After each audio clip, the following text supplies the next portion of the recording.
Ladies and gentlemen, we'll just start. We will just begin our session. I would request Mrs. Kavita Sharma, the director of the IIC, to come and welcome the audience.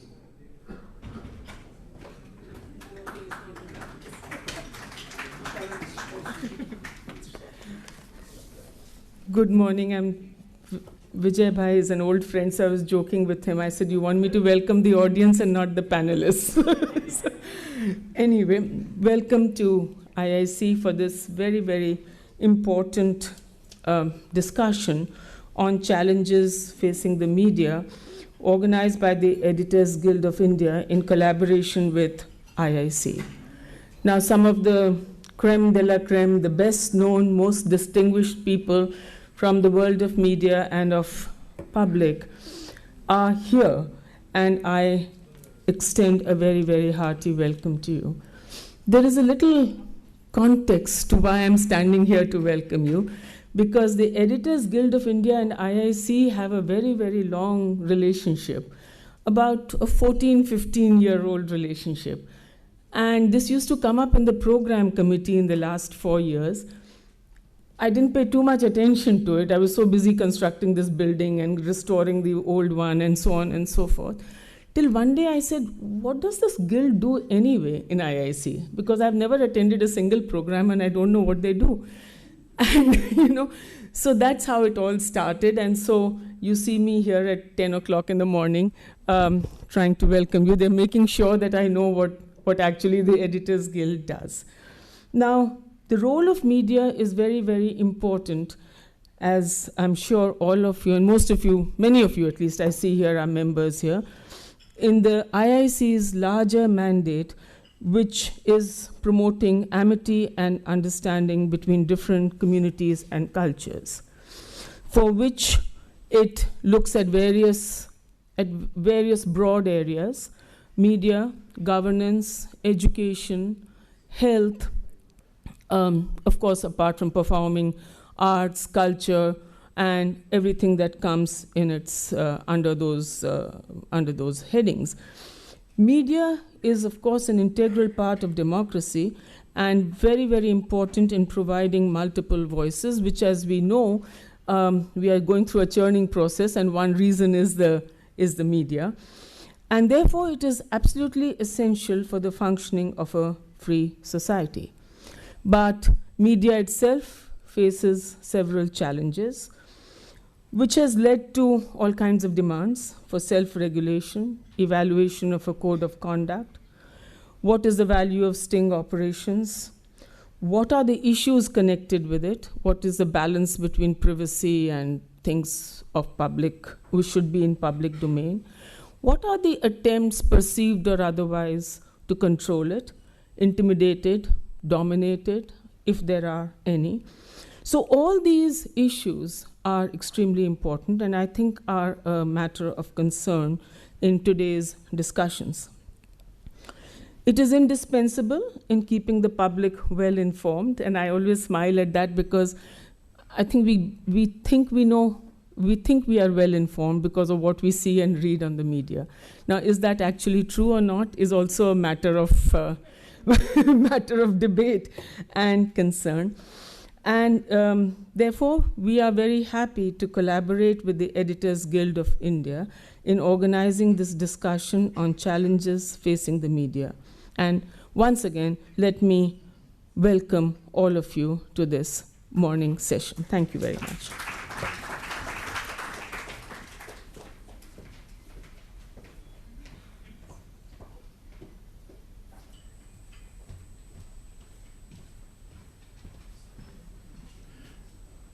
Well, we begin the first session. I would call our distinguished panelists, speakers, Mr. Salman Khurshid, Union Minister of Law and Justice, to come on the stage. Mr. Ravi Shankar Prasad, former Minister of Information Broadcasting and a Member of Parliament and leader of the BJP, please come to the stage. And our moderator, Mr. Rajiv Sardesai, editor of TV18. Please come to the stage. I think moderator needs to sit in the middle. You're on the right answer. Moderator, you allow the moderator to sit in the middle. I think you need to sit in the middle. Yes.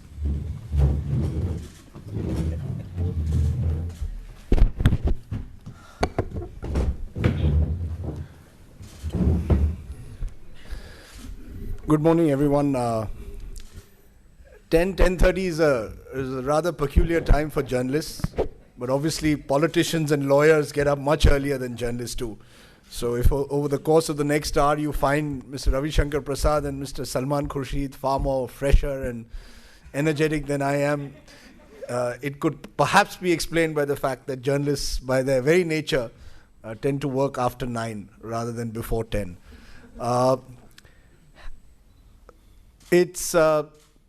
It's first of all wonderful to have so many of you here this morning and from a wide variety, not just media persons, but people in various ways connected with journalism. And the first session is primarily on media laws and whether the time has come to rewrite them, which is interesting because we are at a time when the media is under greater scrutiny perhaps than ever before. And the immediate news peg, to look at it from a journalistic perspective, is the fact that the Supreme Court has reserved an order at the moment on framing guidelines and a code of conduct essentially for court reporting. And the concern or the fear is that this could widen to a larger, more omnibus code of conduct, which could involve some form, and this is the concern I think that has been expressed by various press groups, including the Editors Guild among others, of some form of pre-censorship.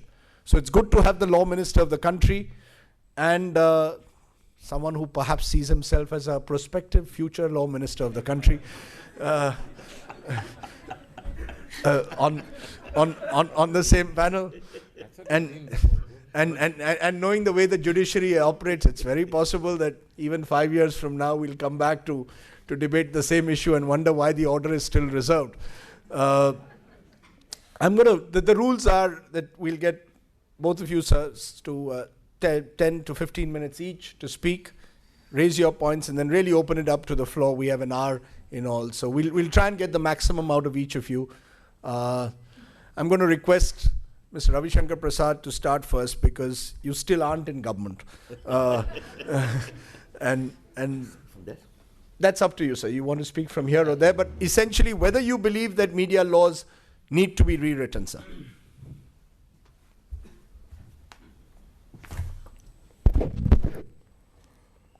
My good friend Salman Khurshid, Rajdeep, very distinguished editors and former editors present here, some of whom I have always looked forward to when I was a student activist way back in Patna, with great respect.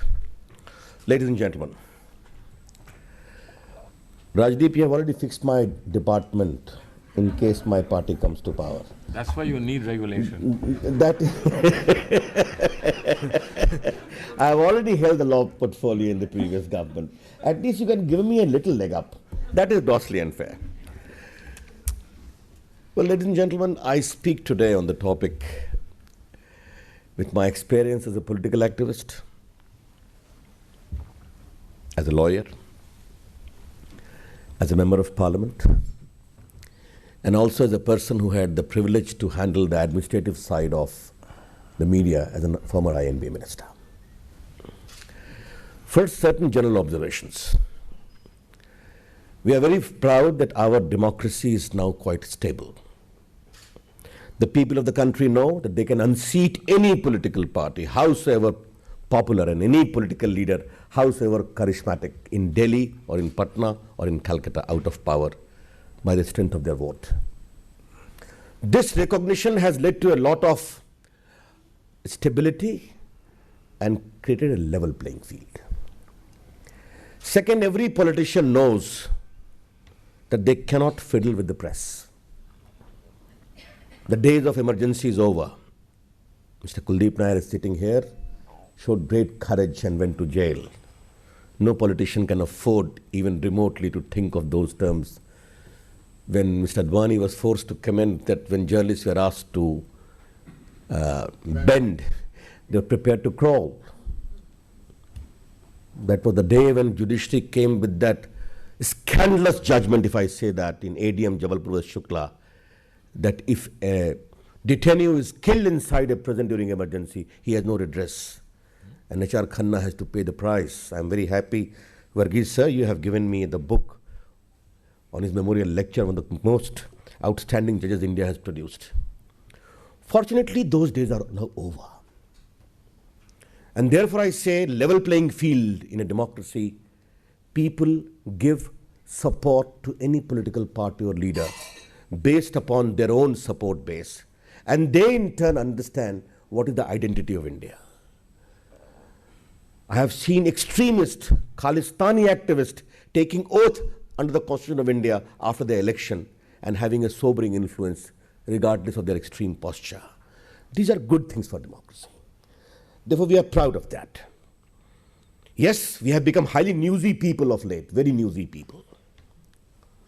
I was counting yesterday as to how many news channels are there. Pawanji, my former INB secretary, need to correct me. I was told that 247 registered, out of which 115 are being telecast in all the languages of the country. I hope the statistics is right. Now, what is important is that television news is growing and the print media is also growing up at the rate of really 5%. Now, what is happening? This is the first issue I would like to highlight in terms of law. While this proliferation is good for the country, I take the liberty to quote a very eminent television editor telling me that TV news has become a big tamasha. Now, what is the problem? This quest for TRP to survive is driving the content. To get advertisement, you need to have the eyeball. To get the eyeball, do whatever is there. And we have the most unaccountable machinery to determine and compute what is TRP. I can take this liberty, Rajdeep, because I am not in power, but I know all of you share. The TRP management is being done in the most fraudulent manner possible. I remember I was sitting in a seminar and the gentleman who manages it, I need not take the name of the agency doing it. I asked him how many, he said we have installed 3,000 meters in Patna. I'm like, come on. I come from Patna. Can you give me at least 3-4 mahallas where we installed? He could not say that. Now, news is important. Some kind of occasional conflict between the government and the media is most welcome. It must be there. It will be a sad day for the country if government parroted news items are being telecast and printed in newspapers. No. The vibrant democracy must have a tiff with the government. And the media must ask what the government has done, what it ought not to have done, and what it ought to have done. That is the basic relationship between media and the government. And recently, since I head the media wing of my party as the chief spokesperson and general secretary, some of my friends asked me, Ravi ji, Karnataka पर इतना negative news क्यों आता है? हमने कहा, आप negative काम करना बंद कर दीजिए, तो news आना बंद हो जाएगा. I'm sorry. If things are not comfortable, negative news will come. And that's the right of media. This is how we also counsel our friends. Therefore, that recognition is indeed very important. Therefore, the first thing, Rajdeep, and I would like to highlight today, we need a proper statutory legal framework for management of TRP in the country. It is very important. Let the government should not have any role in that. Let it be done by professional people, by media people, maybe some part of judiciary as well. But there has to be a management, this TRP in the morning, TRP in the afternoon, TRP in the evening, news TRP, this TRP. There must be a proper stable regime. Weekly TRPs, fortnightly TRPs. There must be an accountability in the parliament. And I know many of the good journalists, their creations are being denied in the typical Bollywood manner. ये बिकेगा नहीं, विज्ञापन नहीं मिलेगा. I think media is important for the country. Media is a pillar of our democratic process. and therefore there has to be an accountability, and to have an accountability, TRP management must have a fair, reasonable, accountable system duly backed up by a law which we can work out in consultation. That's the first thing I would like to highlight. The second is freedom of press 19(1)(a) flows from the freedom of speech. It is subject to 19(2), reasonable restriction in the case of sovereignty of the country, friendly relations with other countries, and 2 expression, defamation and contempt of court. Now, I'm coming from the conventional aspect of laws about this. Now, the point is, I always say whenever I read the Constituent Assembly debate as a student of India's Constitution, I'm really proud of the foresight and statesmanship of our founding fathers. They were indeed great people, and I wish that greatness continue even today. Now, they in their wisdom gave this. Maybe on a general view, you can take the view, decriminalize defamation. The legal position today is that it is only subject to 2 years imprisonment, it is bailable. And I completely support you as far as automatic exemption of you are concerned in the event a defamation case is filed. And maybe fast tracking of the cases as well. But don't see defamation as to what happens in Delhi only. I regret to say at the ground level situation is very bad, which I'll mention when I come to the paid news part, on which I wish to make a little observations of mine. Some of the people, I'm sorry to say, indulge in downright blackmail. The right to inform is important, but the right to misinform and prejudice is certainly not the freedom of press.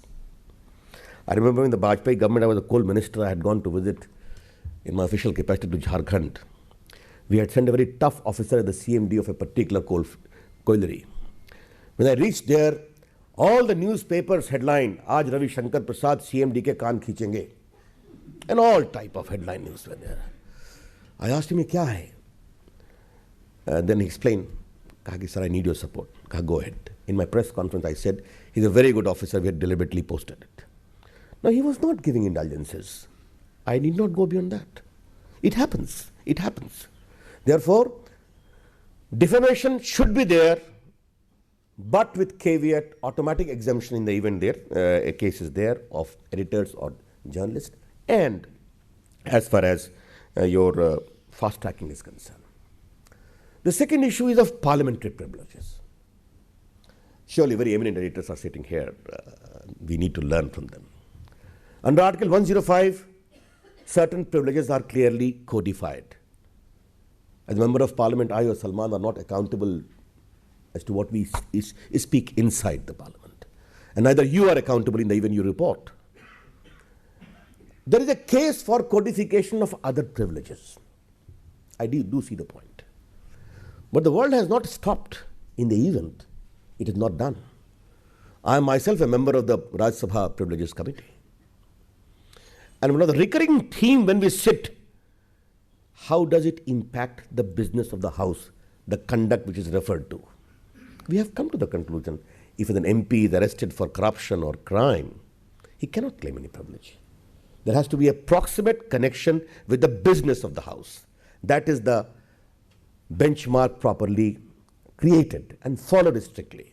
I know from experience, now it is 3 years that I have been a member of the Privilege Committee. And we insist for that.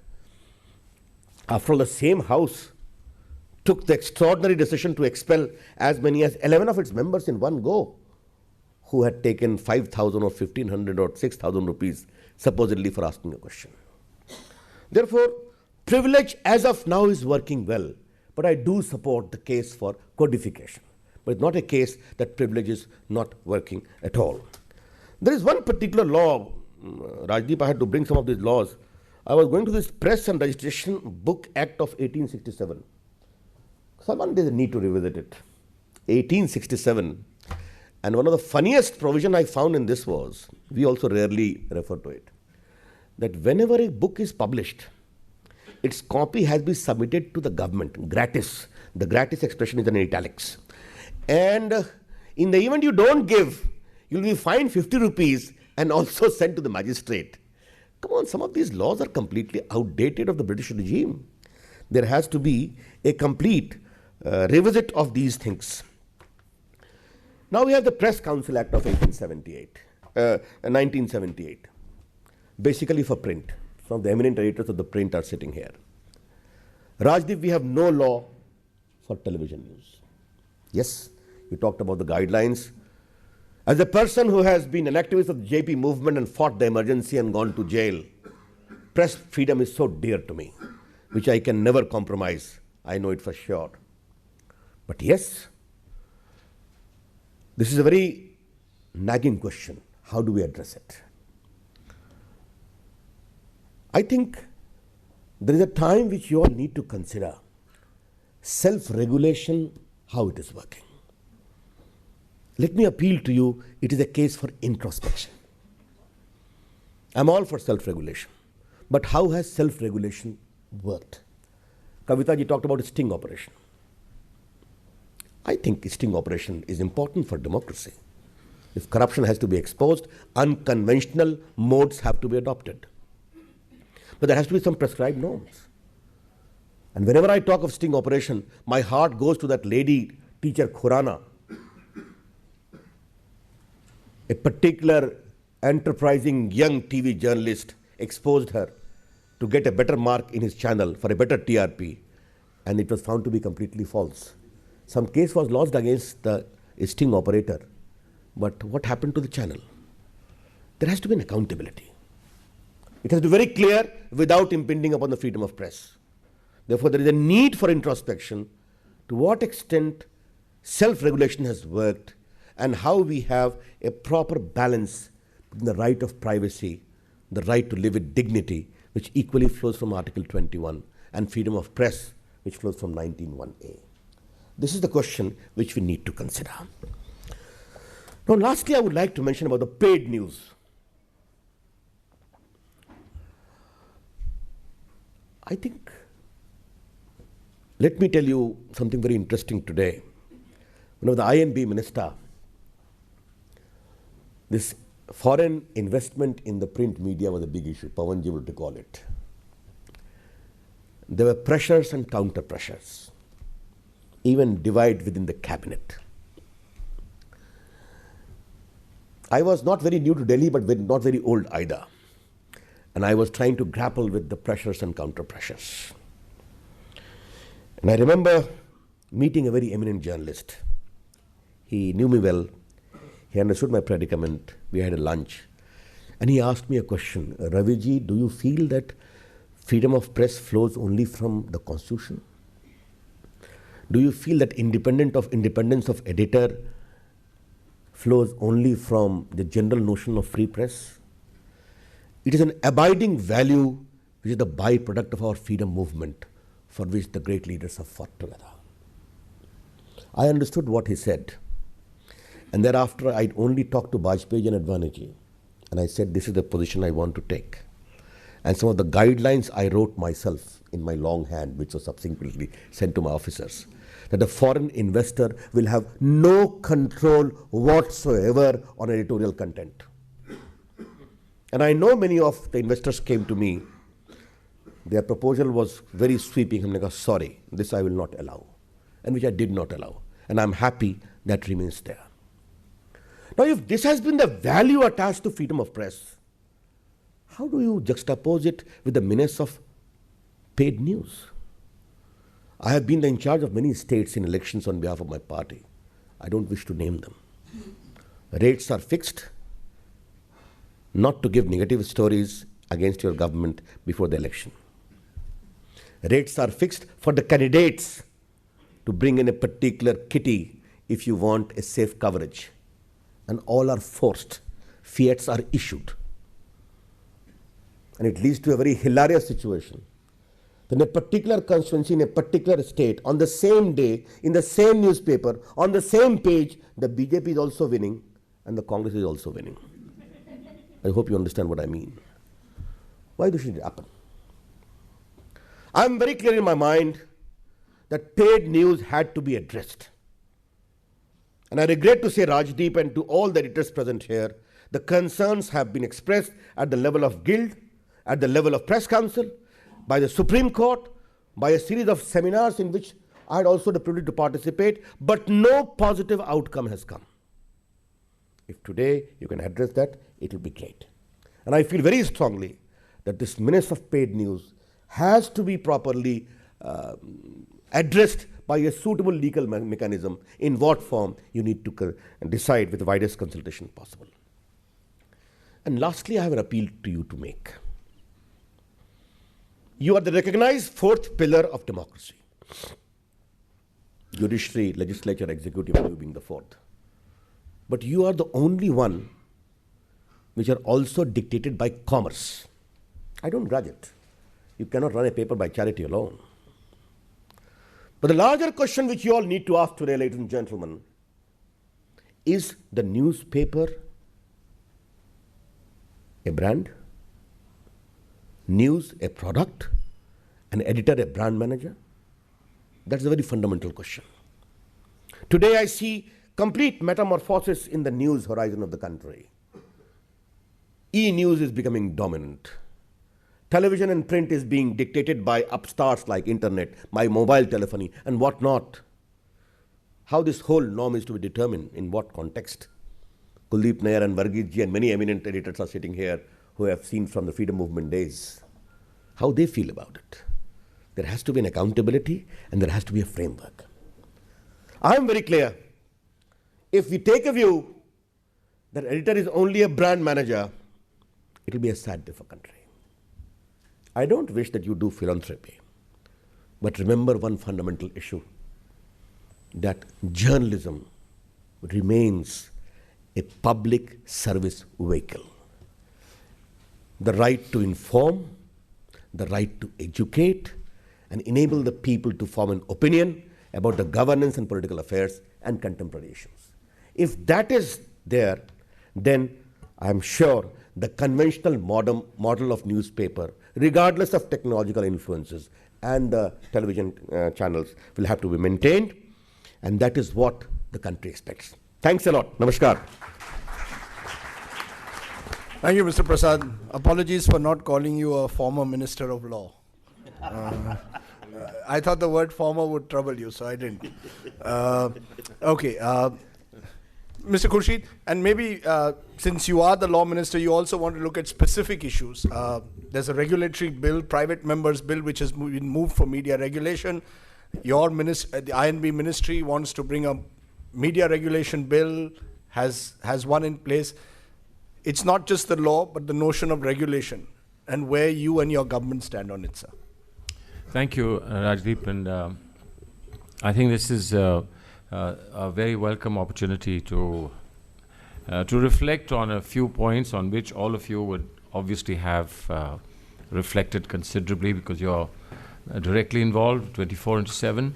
But I begin with a caveat. The trouble of modern media perceptions is that anything that is said by way of an attempt to initiate or participate in a wholesome discussion on any issue on which the country may have different views, very quickly next morning is projected as the definitive final view.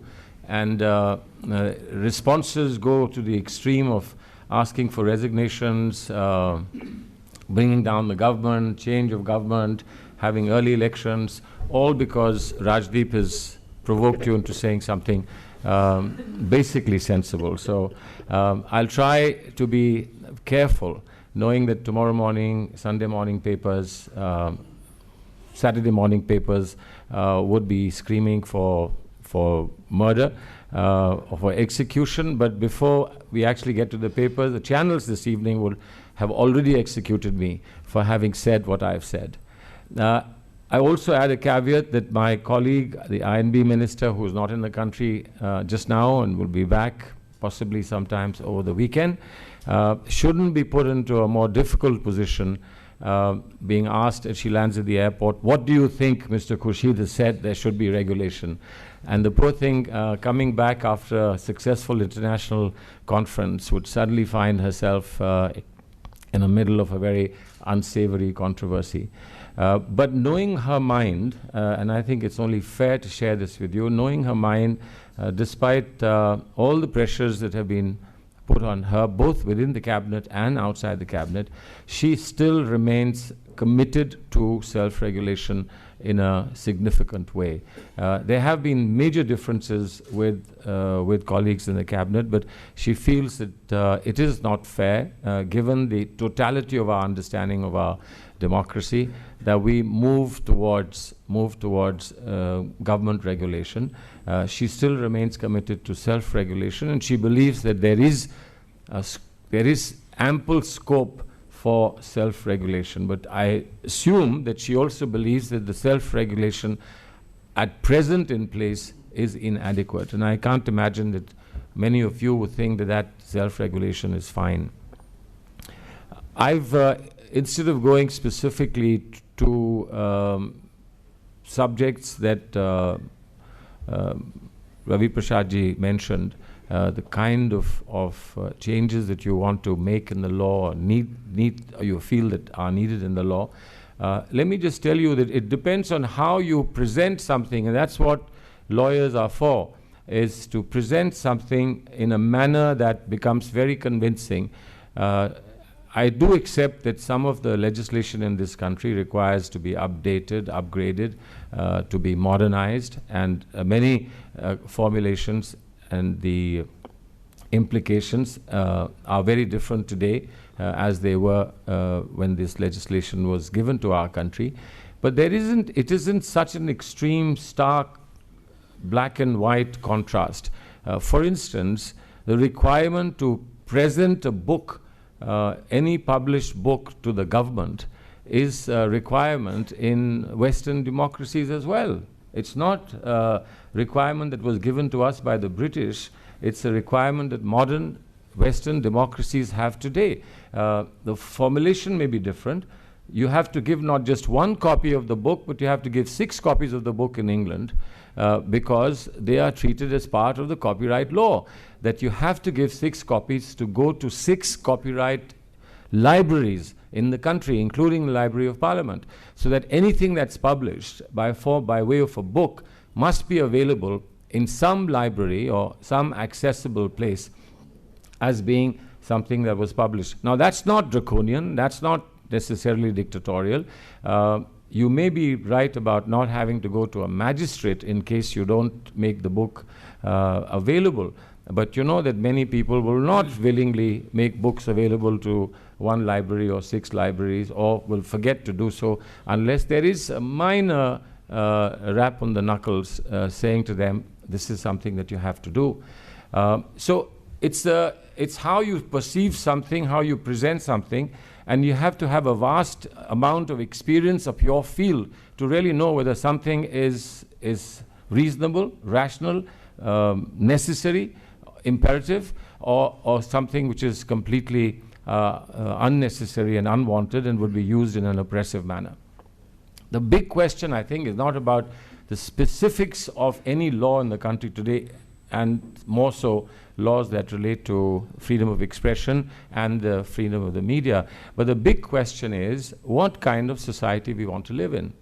And I think we are still grappling in this country, and therefore you cannot be an exception in the area of media. You cannot be an exception in terms of arriving at a formulation about the kind of laws that you should have in place and institutions you have in place, unless we work out the bigger question in our society today. The bigger question in our society give us a complete dichotomy of opinion on freedom and control.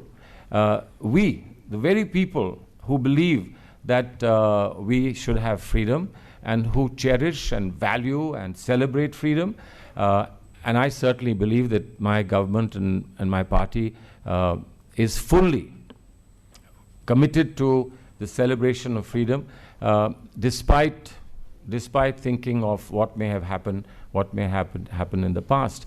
I think it's a good thing to learn from your past. I think it's a bad thing to live in the past. And Ravi Shankar Prasad ji, too much living in the past, whether it's in the in the freedom movement or in what happened 25 years later. There are much happening outside today that should preoccupy our attention. Some of them trouble you, isn't it? Yeah. No, they don't trouble us. You think that you trouble us, but you don't. Otherwise, I wouldn't be here this morning. Very welcome. When I left my constituency because I was told you were going to be here. I mean, where would I have such a pleasure as to be able to interact with you, since in Parliament you don't want to listen and you don't listen. So this is at least one place where you will not stand and get into the floor, onto the floor. You would not want to walk out. So at least I'll have a chance to say my bit to you, whether you accept it or not. But the question that I'm saying is that there is a serious dichotomy in our country. If I had said to my constituency last night that I was coming to address you and to talk to him and have the privilege of Rajiv Sardesai moderate our views, I don't know why they call them moderate your views, but presumably that's nothing to do with being oppressive or dictatorial.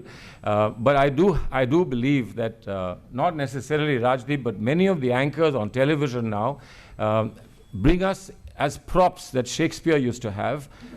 We politicians come in as props on television so that they can say their piece to the nation. And it'll sound awkward if they were saying it and we were not there, right? So it's nice. I think here I agree with you, Salman. It's nice to be. So it's nice to be shown as a prop every evening, and then they even tell you, no, just shift a little bit, and there, yeah, that's right. So the camera has got you, so we get your expressions. But there is a big dichotomy, and I say this because if I had said last night in my constituency that I had decided to give you precedence over them, and that I would leave late in the night so that I can be here on time, they wouldn't have understood it.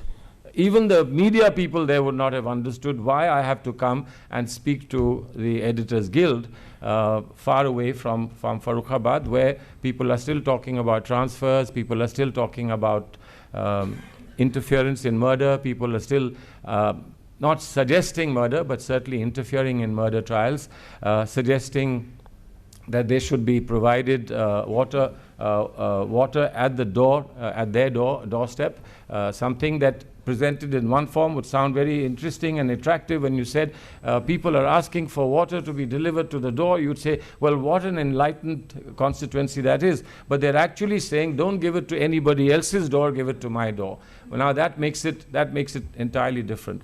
There is a disconnect between what I did yesterday and what I'm doing today. There's a complete disconnect. And then when we speak of laws, I'm not sure that we are making laws or talking about laws for the people that I met yesterday or the people that I'm meeting today. This is a major disconnect. How do we get this major disconnect in place when we talk about reform that we want, or changes that we want, or new articulation that we want to do for positions? This is true about most political positions in our country today. When I say political, I mean in terms of publicly held, strongly felt opinion that people have, not party political, but political views that a person has in a democracy. There is it's not even something like Amartya Sen's argumentative Indian. Argumentative is understandable, but it's my way or the highway. There are too many people who believe that there is only one right way of doing things, not two right ways of doing things. And the concept of liberalism in our society, and I believe that we are a liberal democracy, the concept of liberalism essentially provides for many ways. Nobody can say my way is the correct way. You've got to have many ways. And nobody will ever have the answer of what is the right way. But you can always continue pursuing a particular path and changing that path when necessary, believing that this may lead you to the right destination. But what the right destination path necessarily is will never necessarily be known. And I think that's the big problem here. Whether we talk about media management, we talk about media laws, we talk about rights of media, rights of the citizen versus the media, this is what looms large in front of us. So what do we do as politicians? When we come to you, we say nice things that you like. When we go outside, we say nice things that other people like. And sometimes the things that people like outside are not things that you like. And the things that you like, they don't like outside. And this is true about our honorable judges as well. So when we appear before judges, both of us say, we say your honor and your lordship is so correct, and I couldn't understand what your lordship said very wisely, and I'm just trying to understand what your lordship has said wisely. But you want to actually go back home and say, what a daft man, just couldn't understand what I was saying, just couldn't understand. Now this is a problem in our society today. We are not being able to talk to each other. We cannot even communicate about strongly held beliefs. And I say this particularly so because I have to go to constituencies where people believe that they are living in Little India. I've seen Little India in Kuala Lumpur, but I see a lot of Little Indias here in our country where people think that that's all there is about India, that there is nothing more. And that whatever is their concern, whatever is their grievance, and whatever is their pain, and whatever is their aspiration is all that matters, and nobody else matters at all. Whereas we as a country have to share each other's joy and each other's pain. What is the law that we can work on? What are the institutions that we can work on where we can have an inclusive, collective, cooperative, and collaborative approach to how we are going to govern our country? That's the big problem. Many of the attempts that are being made today are attempts that do not take into account this particular requirement. And now, of course, Ravi Prasadji just mentioned at the end, social media. Now, social media has a whole new landscape that I must admit to you that we don't understand in government. I don't know how much people outside government understand it, but in government we have very little understanding of how to interface, interact, and how to take social media on board. The easiest thing is to play the ostrich or to attack. But I think that neither of those options are really available in a democracy. If something has happened, and something has become a reality, and something has evolved out of a natural process about how we conduct our affairs globally, or even in terms of regions or in terms of countries, we have to take them on board, and we have to understand how we must deal with them. And it will not necessarily work quite true, because this is now a free society, an open society, and an information society, that we just make restrictions and we impose barriers like some countries do. And we are often told, why can't you do what China has done? Well, we are not China, and therefore we cannot do it and will not do it. But I still say to you that we will not do it, and we cannot do it, and must not do it. But then what they are doing, is there an answer? And I think for a responsible, sensitive government, I think we shouldn't always appear like we have all the answers, but we should also search, seek, and invite answers. And we would invite answers.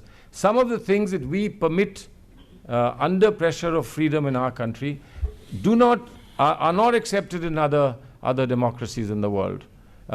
You can run down Indian religions on the internet, but you can't run down religions in the United States of America that they pursue and they follow. How's that? How's that? Someone says, we don't have the technology. Well, why do the Americans have the technology if we don't have the technology? Why do they have a law that we don't have? Why is that there are no complaints about defamation in the United States of America? And why do we have complaints about defamation law in this country? The point is simple. You don't need to make laws if you have laws that you can implement. And if you don't want to implement laws, then there's no point making new laws and churning them out and increasing the volumes of those laws, and for people not even to know that those laws exist. The simple issue here is about our being serious to ensure that defamation law in this country must be quickly implemented. And you will just simply say, well, you're the law minister, why you're not implementing it? It's very simple. We have to prioritize. We've had fast-track courts that have addressed issues such as murder, rape, mayhem, to make people accountable quickly, and that's been a very, very, very important experiment. We are now wanting to bring in laws with a little help from the opposition for high-value commercial business enterprises, so that we don't stall economic growth. But every time we suggest something of that kind, somebody will stand up and very legitimately and say, why should somebody who doesn't have high-value business deals not be given a fast track? We are now working towards ensuring that there is zero pendency of 5 year plus cases, and then bring it down to 3 years over a period of the next 5 years. And there, of course, we may find something for defamation as well. There is an issue about the criminal aspect of defamation. I think both of us have a little unease on that score. If the civil suits in defamation could be proceeded on in an effective manner, then I would imagine criminal defamation would not be necessary. But if there is, and we could define criminal element in mens rea in some cases, then we could certainly have a very small, narrow window for criminal defamation. But these are very, very serious issues, and these are issues that matter to us, people who are in public life, because reputations can be destroyed.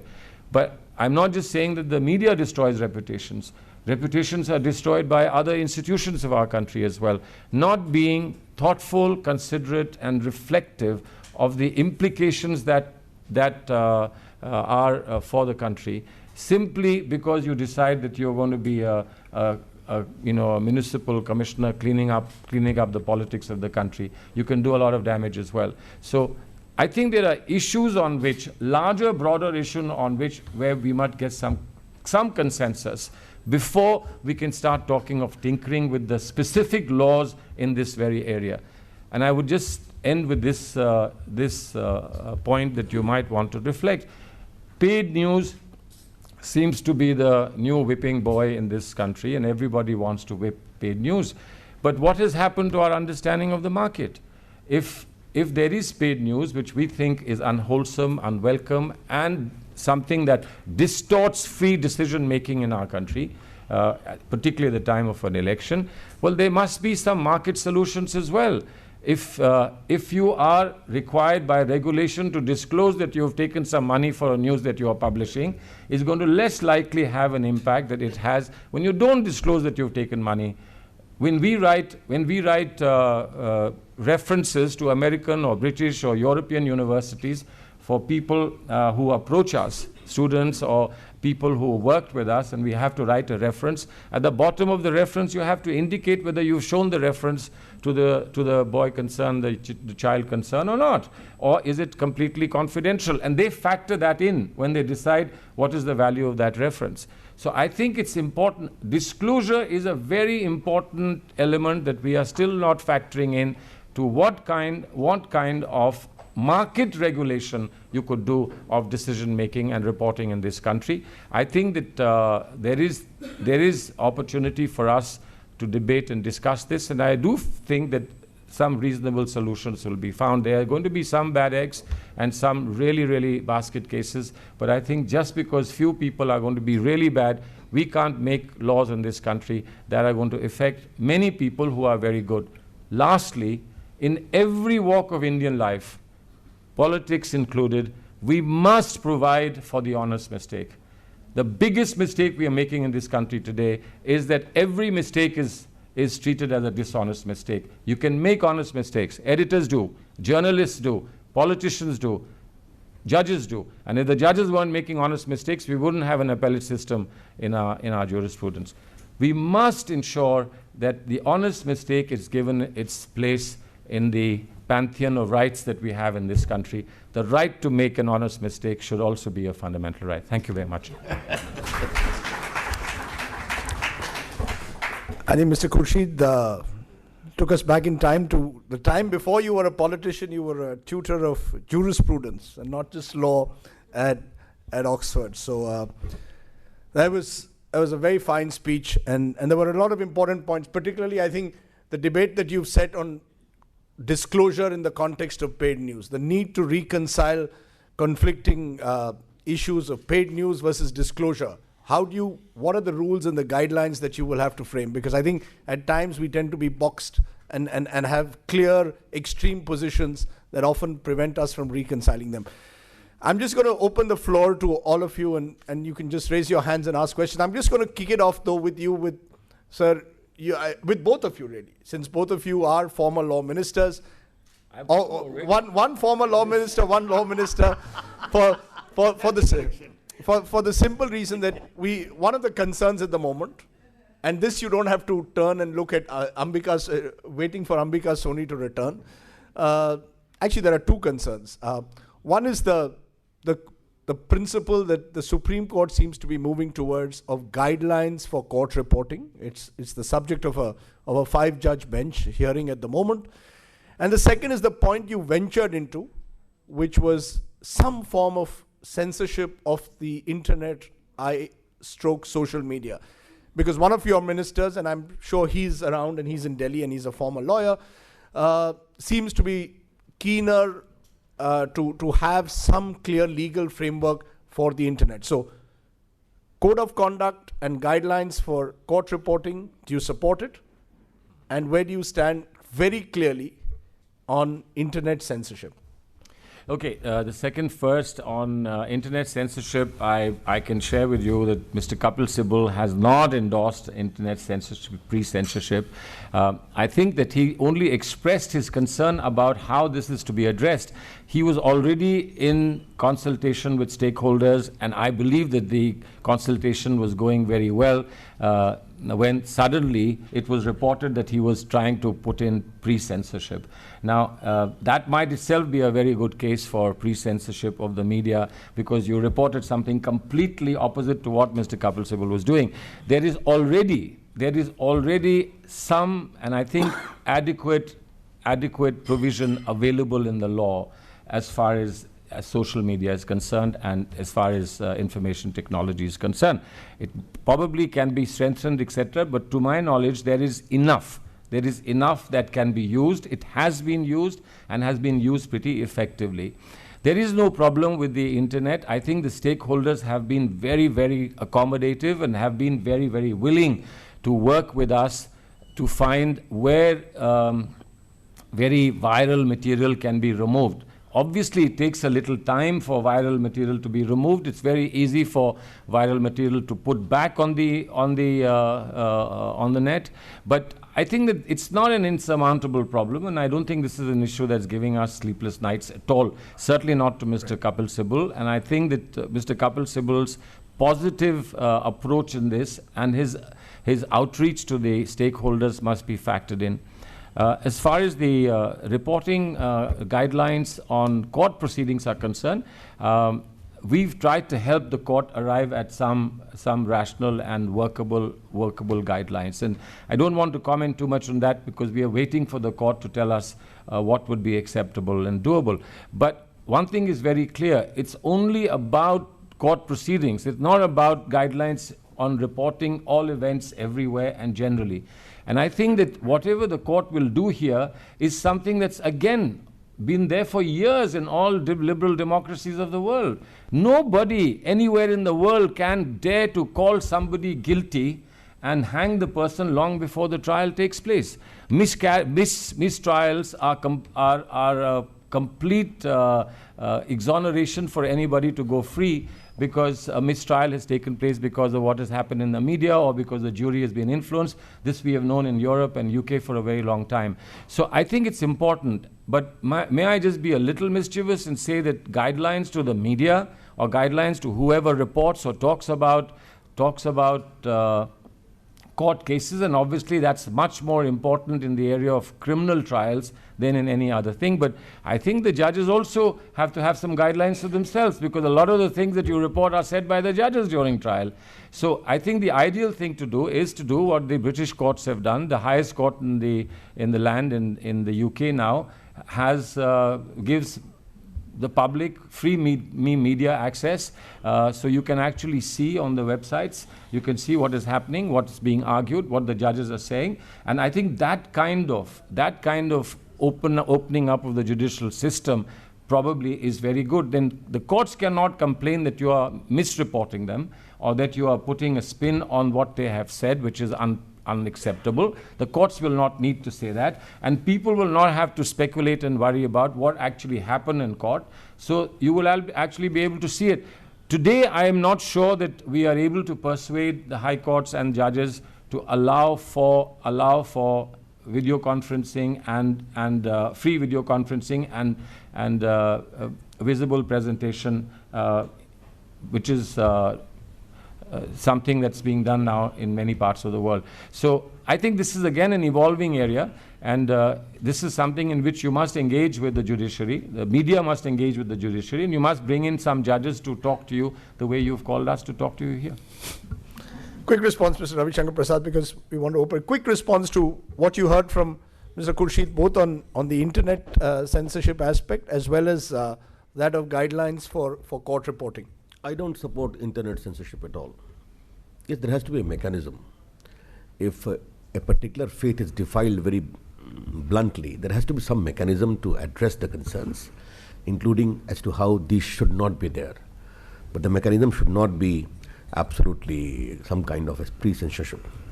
I remember recently a beer product came from America, some like Ma Kali beer, or a particular toilet was embossed with Lord Ganesha. It may be good commerce, but you are offending sensibility of a big faith. There has to be particular care to be taken.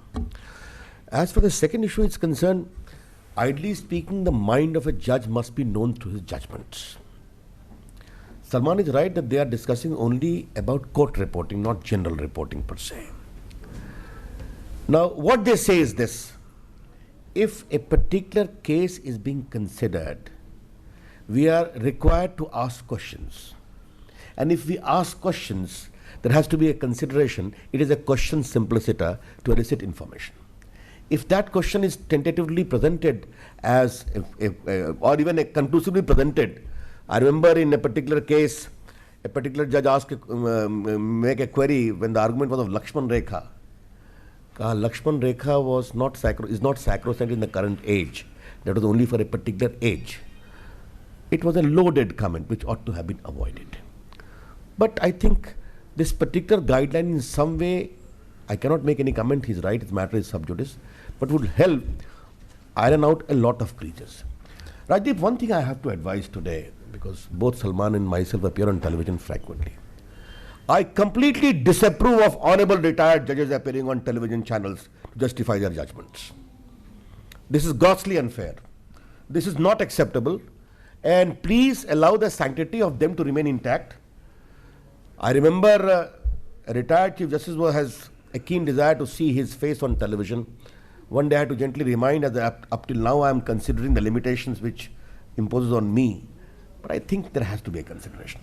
Therefore, it is a very wrong trend developing on the television media that retired judges who have written the judgment come on the channel to justify their judgment. Sorry, that is not done. It's interesting also, a number of politician lawyers come straight after a judgment, come out of the Supreme Court and interpret what the judge says. And then when the news channel or the newspaper carries it, we are the ones who are held responsible. It's politician lawyers who are often the first of the block to interpret exactly, and using obiter dicta often, not even a judgment. So when you say presumption of guilt, it's often the person who comes out. There are politicians who are running campaigns against individuals, come out of a court and interpret what the judge has said. So, I mean, I hope that the guidelines will look at the behavior of... You are absolutely right. Let me reply here itself. You take the caveat, he is representing this party. Just make an announcement. No problem there. Okay. Let's open it up. Yes, ma'am. Do you have a mic? Is there one?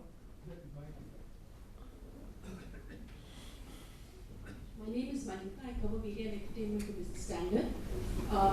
My question is to both the politicians that, you mentioned TRPs, you mentioned various things, but these are frankly structural issues.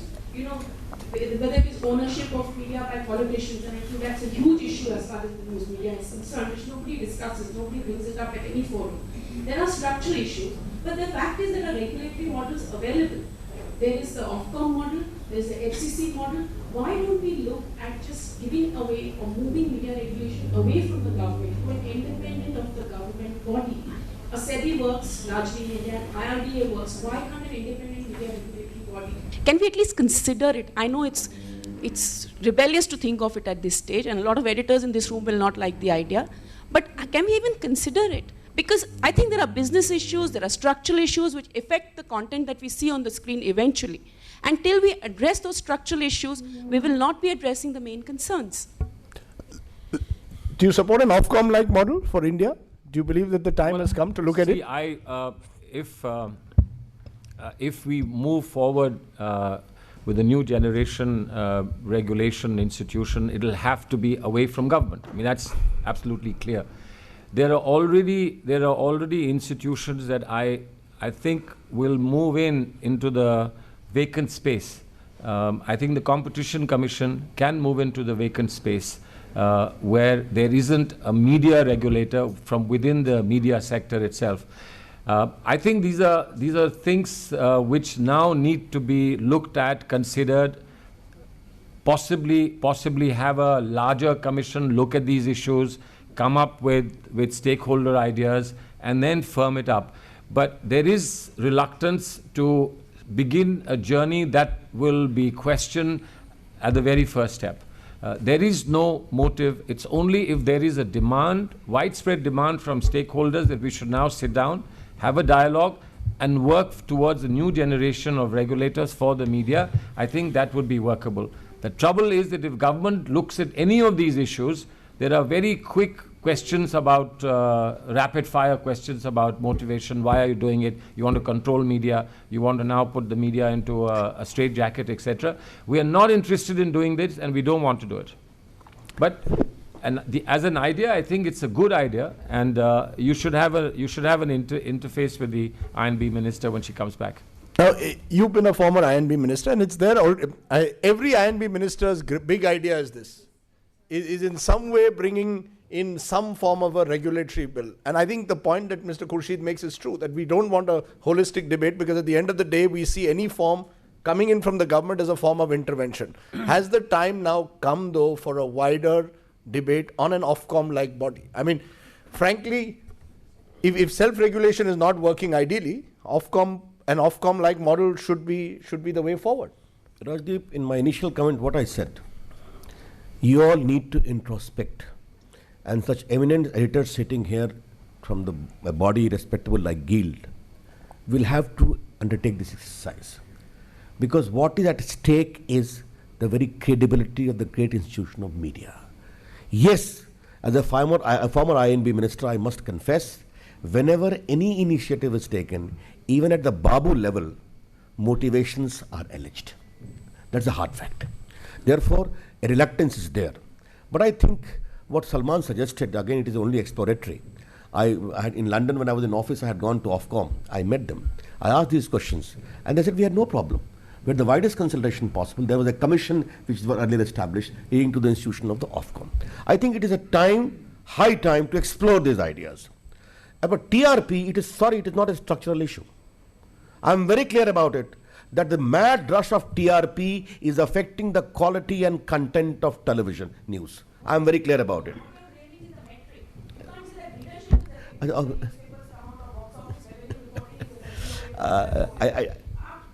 आईने को दोष दे रहे हैं. आईना कुछ नहीं कर रहा, आपको सिर्फ रिफ्लेक्शन दिखा रहा है. That is your perception of TRP, but I am very I know how it's measured. Ma'am, I am very convinced of my view. I have studied it. It is being done in the most undemocratic manner. Let us agree to differ. The industry pays for it and supports it. Let us agree to differ on that. The government doesn't need to get into that. I'm never saying government need to. I said my comment. We'll have a separate debate on TRP. But that's the most important debate. You cannot run away from that. No, it's not necessarily, Mr. Prasad, the most important debate. But when the proceedings are shown today, your question to him and his answer is going to likely to get the best TRP. No, just to concern you about Saturday morning's papers, what will really get us going is you saying that the judges must introspect. Law Minister calls for judges to introspect, says if there are guidelines for journalists, there should be guidelines for judges. Am I correct? That's what you've effectively said. No. You have given the headline. You have given the headline. Let me just take it further. We've got a bill. We have on the 11th, we've got an interaction with some retired judges, senior judges. Chief Justices. We have a bill already in Parliament. And I think this is a good moment to ask Mr. Ravi Shankar Prasad to support us on that bill. That's the Judicial Standards and Accountability Bill. They've had some reservations on certain aspects, and I hope that the takeaway from this will be that Ravi Shankar Prasad will support me on that bill. That's right, because he said former judges cannot appear on television, should or shouldn't appear, ought not to appear. You've also given us enough indications of a more open judicial system, video conferencing, etc. So I think you've taken the heat away from the media and put it on the judges. But that's purely from the headlineable story. That is the evening headline on No, CNN IPL. No, that's not a... Yes, Vasanthi, yeah. I want to bring the attention back to the audience, and thank you for this particular forum to actually talk about it. Many studies, I'm not talking about TRPs at all, are showing the issue of credibility that both the ministers have talked about. And people are angry also, and they want to voice an opinion when they see something that disturbs them on media. But right now, we don't have any such forums. I mean, I have this particular meeting, I don't know after how many years we've had all of them coming together and organizing such a thing, and I must compliment that. But what about the viewer? Where are the forums where a complaint can be lodged? And thank you for bringing out disclosures and honest mistakes that you talked about, because nobody even admits mistakes. We blatantly go and report wrong things, and nobody even admits mistakes. Then where can a person who is affected by all this go and report? We don't have any forums. I wanted to bring that into this discussion. The viewer, we're forgetting him or her. Well, to my knowledge, there are newspapers that have instituted the office of an ombudsman. I don't know how successful they have been from within. I've also seen channels indicating at the bottom of the screen that if someone has a problem with anything that has been shown, that they can ring a particular number and complain about it. So I think some voluntary effort has been made by some sections of the media, but obviously it has to be ramped up, and it has to be more extensive and universal in coverage. As I said, there are constituencies in which there are papers that wouldn't even care about admitting to a mistake. And if you suggested that they've made a mistake, they will hit you again harder next morning for saying that they've made a mistake. So it's something that must come from within. But ultimately, if just coming from within doesn't get into institutional structure or form, then we'll have to take it a little bit further. But I think the initiative must come from the media. It's very important, and there is enough responsible, caring people in the media for us to believe that they can come up with a good institution. Just time for two final questions. Yes, gentleman there, yes. I'm Kalidhar from Business Sphere. I have a question to Mr. Dilip Sir Desai. Yes, direct. I'm only a moderator. Sorry. I'm only a moderator. Okay. The question generally is that we have been talking about the laws, rules, regulation, bills and everything. But self-regulation is the latest. This doesn't require anything. It is within you. Now, point is that 40 to 50% time on any channel is negative reporting. It doesn't give good to society, to a young person, even to older generation, it gives pain to listen to such news repetitively. Second, breaking news. Breaking news is a news which may be of a street, locality, and it becomes a national news. Internationally, these channels are being watched. So these self-regulation, should that be carried out without any rules regulation, without any modification of or any bill being passed by Parliament? One should look into this. Okay, point taken. There is now a News Broadcaster Standards Authority, which is a tentative first step towards self-regulation. It's worked partly. There have been successful instances of it. But, you know, we can go on criticizing that breaking news has broken down and all kinds of things that have gone wrong. There are, as I told Mihir Sharma, there are more today media people who write on television than there are television channels. So, well, there are 200, and each of them have one crib a day.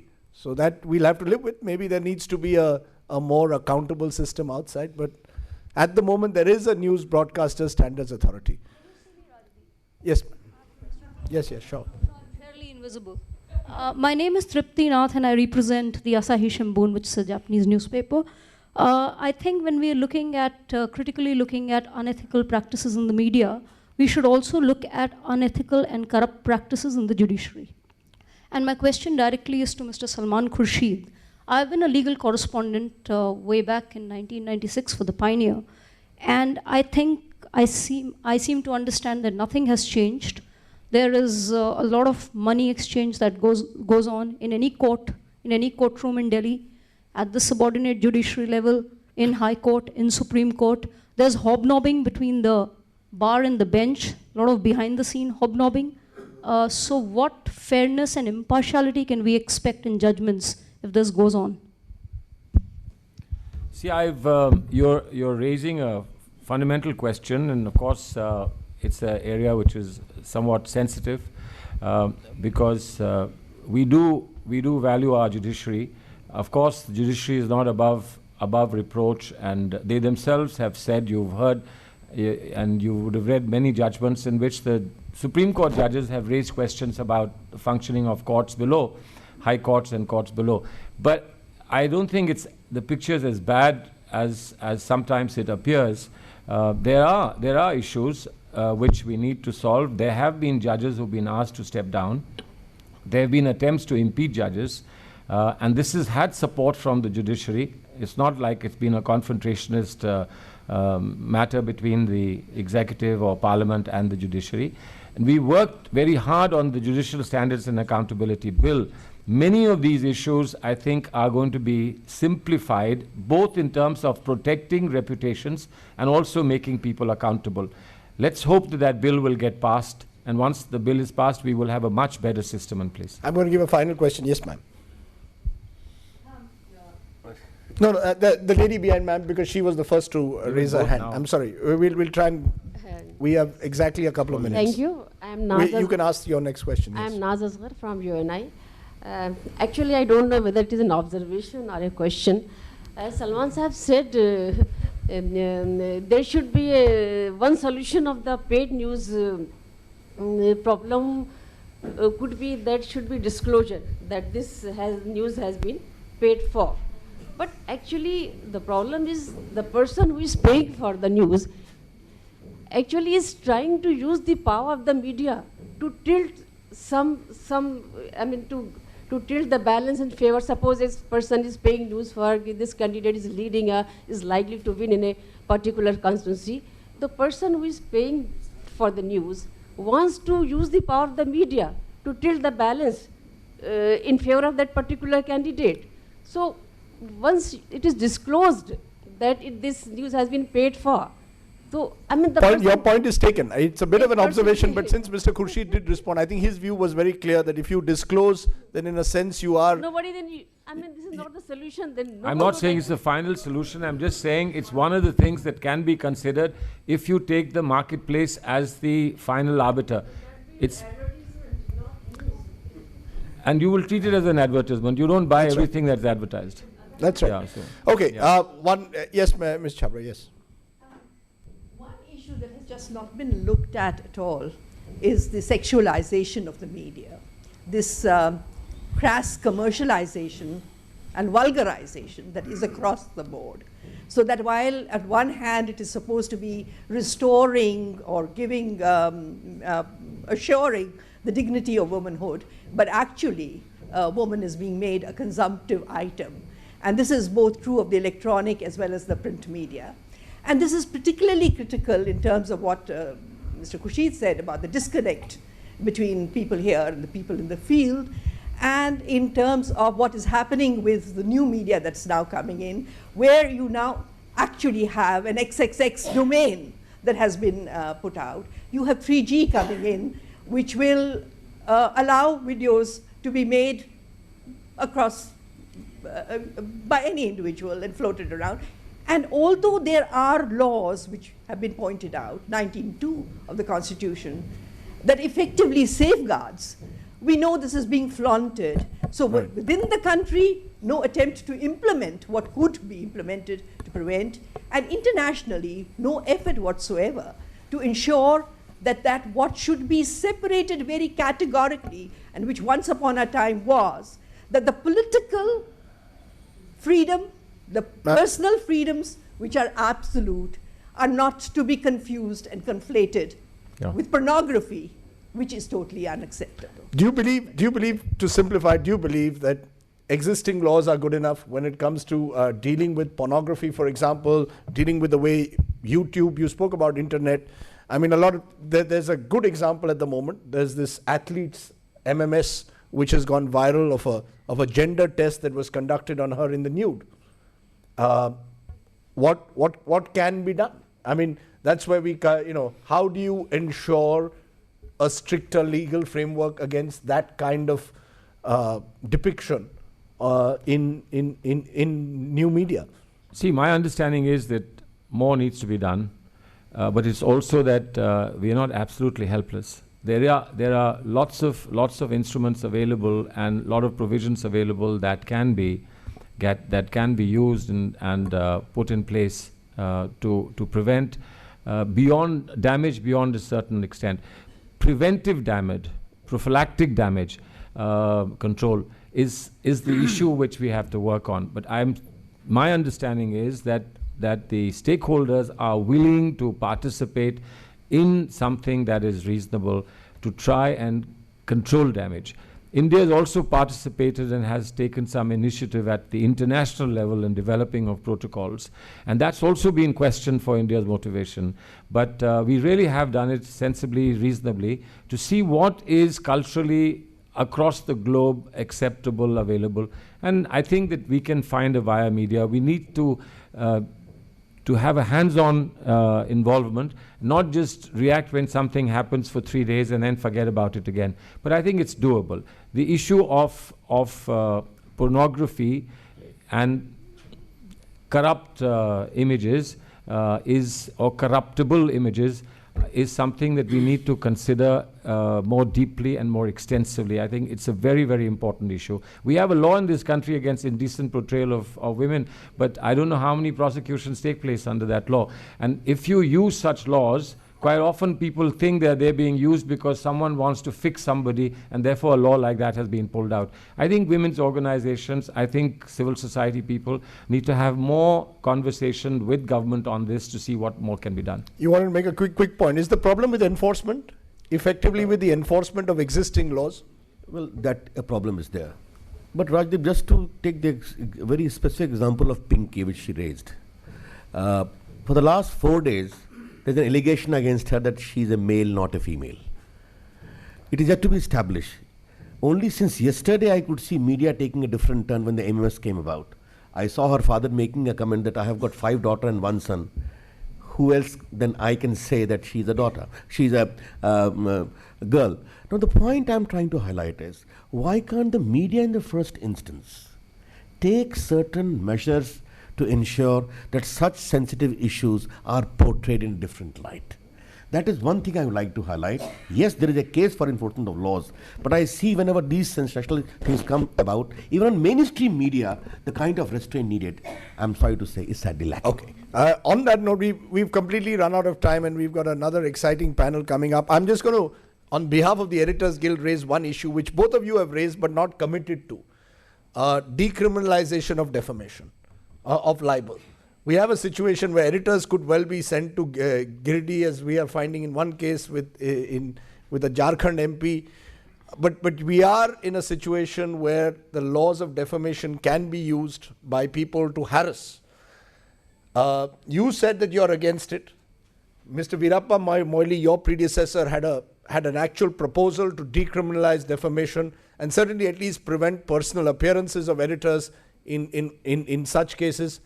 Why don't you, surely that you said it's not a priority in a way. You said it's not something, you've got many other laws to do, but it's a simple enough thing to do. There's a broad consensus among editors. Surely there'll be a broad consensus. You can build a consensus on this particular law. Why don't you bring it in the next parliament session, or at least in the winter session of parliament? It's a simple thing to do. You're in agreement, he's in agreement, and yet you won't in parliament bring about a simple law. I said in my initial observation that the personal appearance part must be dispensed with automatically. that law needs to be changed. So if Salman Khurshid brings that law into the into the winter session of Parliament, will you go along with it, or will you disrupt it on whatever is happening at that time of the year? Rajdeep, are you seriously thinking that we are at a 9 o'clock show with you? No, I've allowed you to go on till now. Now it's coming back. You see. We are not. We are not. But yes, it is a serious matter. Why only piecemeal? You have to address many other issues as well, fast tracking, etc. When Salman will come with the bill, surely we'll take a look at it. But yes, personal appearance must be dispensed with. One, there is a case automatic dispensation. Second, fast tracking. And thirdly, Rajdeep, I have my very serious reservations when you feel that the horizon of Delhi media is the same as it works at Giridih or Indian Canal. There is a vast difference. That is the only thing. No. Anyway, I won't dispute that now. Yes, Mr. Khurshid, will you bring it? Will you bring in a simple change in the law? It doesn't require, it to be part of an omnibus bill either. It can be just. No, it's difficult to give you an instant answer here because it's an important area. But when you go to Parliament, you don't go piecemeal on one item. Particularly when there are many other important items that Parliament wants to look at.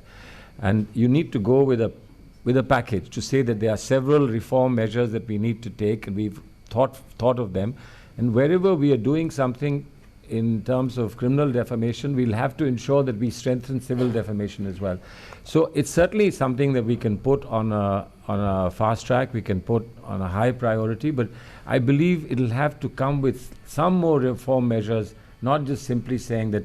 It would, even for in terms of public perception, it will seem very awkward to pick out just one little thing and not address those issues in which public may have more concerns. So bring it out as a package. Why not? Certainly, it can be. That's what I was suggesting, that we need to have more dialogue. We need to have a group or a committee or a commission look at the larger issues, and maybe in 2 phases we bring in a reform package. This could be one of them. So that's the worry. The moment you mention committee, commission, then you're going down the way of your predecessor. Your predecessor had number of commissions and committees appointed, frankly no laws in place at the end of the day. I mean, why not just fast track this entire process? I mean, there are lots of things that need to be fast tracked, but there are fast tracks and there are fast tracks. I personally think that if you're going to touch criminal defamation, you'll have to strengthen civil defamation. You'll have to ensure that the civil defamation matters can be decided faster, and then there will be no need for criminal defamation. Why talk about personal appearances? We can remove criminal defamation entirely. But I think there has to be an effective redressal method available, an instrument available for ordinary people, not just politicians. Salman Khurshid, Ravi Shankar Prasad, thank you very much for appearing on the 9 p.m. show. Thank you. Thank you. Thanks a lot. On a sweet note, thank you, Mr. Salman Khurshid and Mr. Ravi Shankar Prasad, for sparing time for the Editors Guild of India's seminar here. I think there would be many more seminars and you would be the guests again. Thank you so much, Mr. Rajiv Sardesai, for moderating this first session. Thank you. Thank you. So you can do that. Well, gentlemen, we are not discussing right now. We are starting the next session immediately. Those who would like to have tea, they can go out and have a tea, but we will start with the second session immediately. Thank you.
Well, friends, we are starting the next session. Please be seated.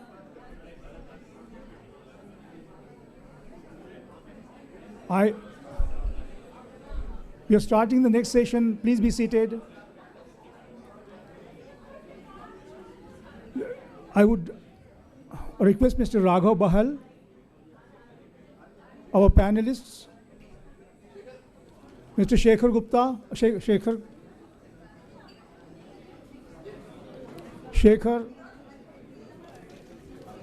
Abhay Upadhyay, Mr. N. Ravi, and Mr. T. N. Ninan to come on the stage.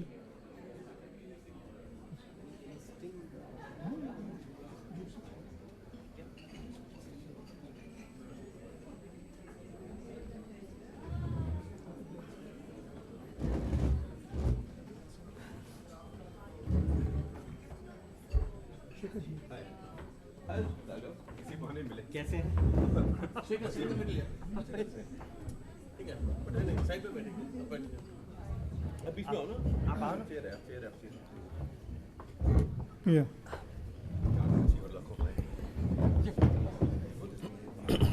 Thank you. We are starting a discussion on threats to media, freedom and independence. Thank you. You can start. Thank you, Vijay. Morning, friends.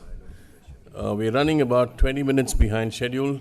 I don't know if we can make it up. We have a full panel for this session. Their first session threw up several issues and some interesting suggestions, like throwing open court hearings to televised coverage. Lots of other questions about TRP ratings and how they should be dealt with, whether they are a quasi-public good. Calls for introspection by the media. And this session really is about that issue. How does the media see the new questions about its credibility and its conduct, whether self-regulation is good enough or whether we're willing to accept tighter laws? Do we see the problem that the rest of the country seems to see in the way the media functions, and how do we address them? There are lots of questions which are before us, which I don't need to elaborate on. We all are familiar with them. So I'll begin by, I don't know, maybe Mr. Ravi, would you like to take off first? And then Raghav, Shekhar, and then Ajay. Can I request 7 to 10 minutes so that we get time for questions and don't eat too much into the final session with Dr. Quraishi, who's already here. Thank you, Mr. Ninan. In fact, on behalf of the India International Press Institute's India chapter, I thank the India International Center, Mrs. Kavita Sharma, and Mr. T. N. Ninan and the Editors Guild for taking the initiative in organizing this session on a Friday morning. As I see it from the point of view of the media, the challenges are twofold, one external and the other internal. The external challenge from the standpoint of media is the growing intolerance of public office holders. And the internal challenge is plain bad journalism. Talking first of the growing intolerance, it is not confined to the political class, it extends to bureaucracy, it extends to judges as well. And I assume that this growing intolerance reflects the media's newfound vigor of the media, its role most recently in speaking truth to power, in uncovering the various scams that represent a splendid chapter in its history. In fact, people talk about media excesses, people talk about the erosion of public confidence in institutions, in the political system. People talk about negative news feeding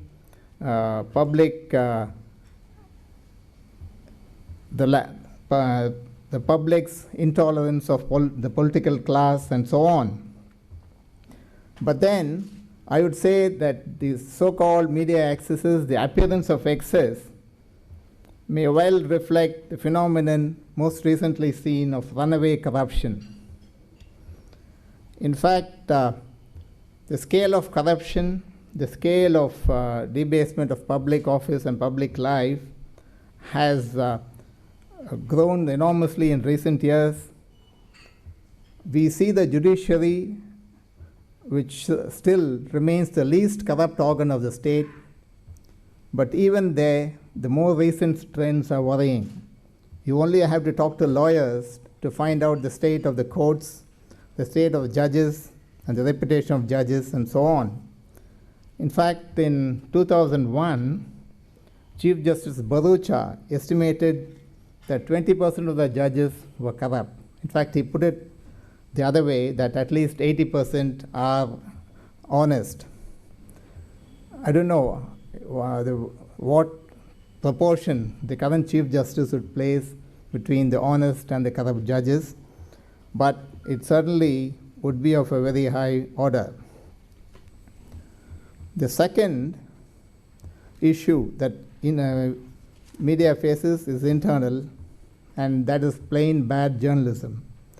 There are well-known instances of bad journalism that include incorrect and unfair reporting, pronouncement of guilt without trial or before trial, invasion of privacy, the insensitive portrayal of victims and women for that matter.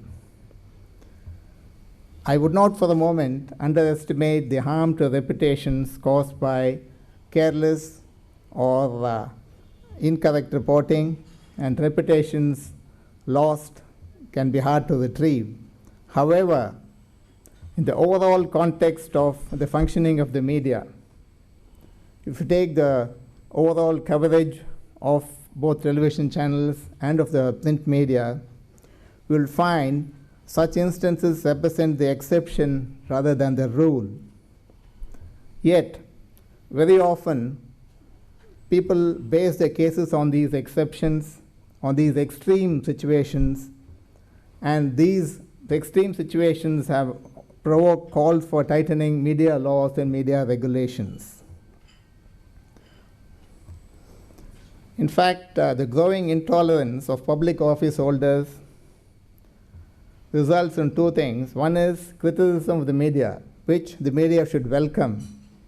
And on the other hand, the public office holders, because of their positions, also reach out to the instruments of state power, the use of the police power to arrest, the use of criminal defamation laws, which are not quite in consonance with international standards, and use of privilege of parliament, use of contempt of court laws, and so on. In that case, the threat becomes very real to the media. The threat to freedom of press itself becomes very real. The intolerance, of course, masquerades as trying to protect the rights of victims, they're trying to protect the rights of persons undergoing trials, trying to protect the rule of law and the credibility of the judicial and the political system, and so on. But the motivation most often is very transparent. There was earlier a discussion on the most recent exercise of the Supreme Court in seeking to frame guidelines for court reporting, and this is a case in point. In fact, the International Press Institute's view is that this exercise would erect a judge-made barrier behind which justice would be dispensed, rather than in full public view. In fact, it is an essential feature of the rule of law that the justice system should remain open, that evidence should be heard in open court, that arguments must be made in open court, and judgments, reasoned judgments also pronounced in open court. And even a loss of a delay or the loss of immediacy in the reporting would be as good as censorship of court reporting.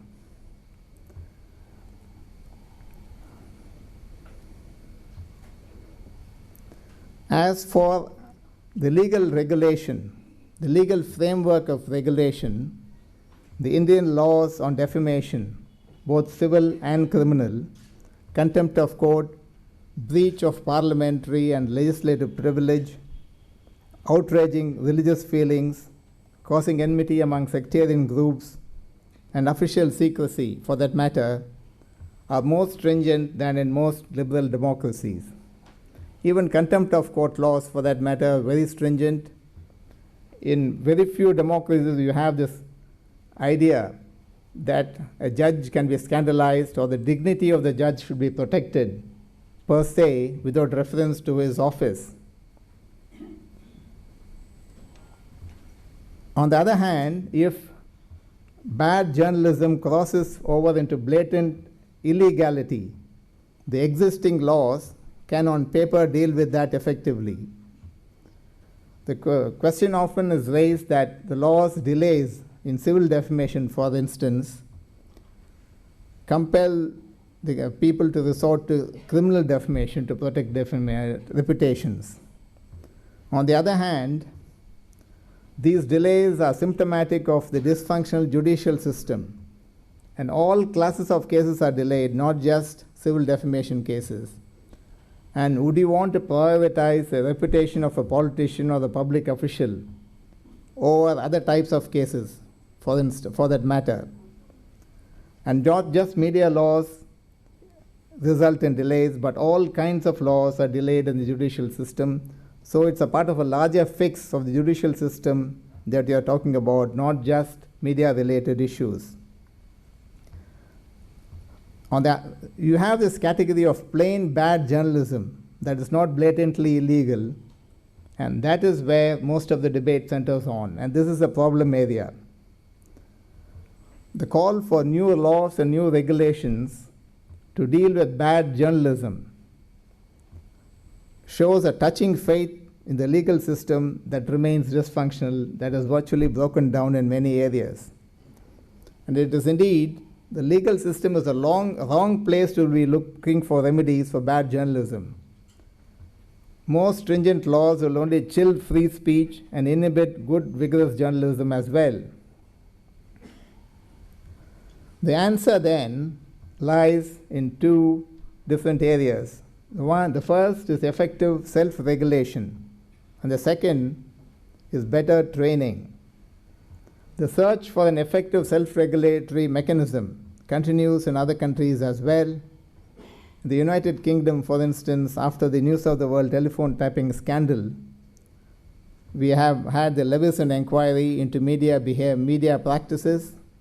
Some of the reporters who engaged in illegal tapping of telephones and SMSs are being prosecuted, and there's an ongoing judicial inquiry as well.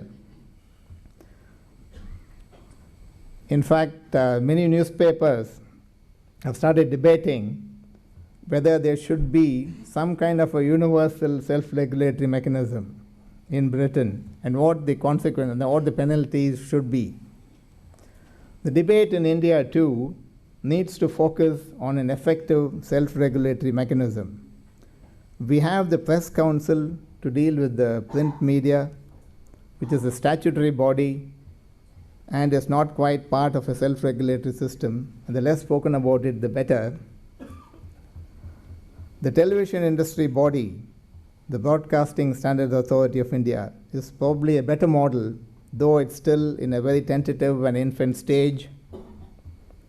The two key issues to address in the area of self-regulation should be how to make self-regulation universal, covering all media, even if it's on a voluntary basis. What kind of incentives would you have to make everybody join without there being any outliers who remain outside the framework of self-regulation? Can there be, the Press Council obviously makes it, brings in legislative compulsion for all media to be governed by regulation. But could there be other means? Could there be tax incentives? Could there be legal incentives to join a self-regulatory mechanism so that it becomes universal? The second area would be how to make self-regulation effective. As of now, the Press Council's verdicts are not taken seriously. It is supposed to be a name and shame system where the Press Council verdict is supposed to shame the newspaper into better behavior in the future, but that has hardly worked. Should there be some other system where the consequences for bad journalism, for unfair journalism, for violation of somebody's privacy and so on, falling short of illegality, whether there could be some sort of consequences, including fines for that matter, which could be levied as part of the self-regulatory mechanism. These are issues that need to be debated, and not more stringent laws, not any framework of legal regulation that would curb media freedom. Thank you. Thank you, Mr. Ravi. Those are interesting suggestions that you came to at the end. Raghav, you go next. You can sit here if you wish. I'll go there. Okay.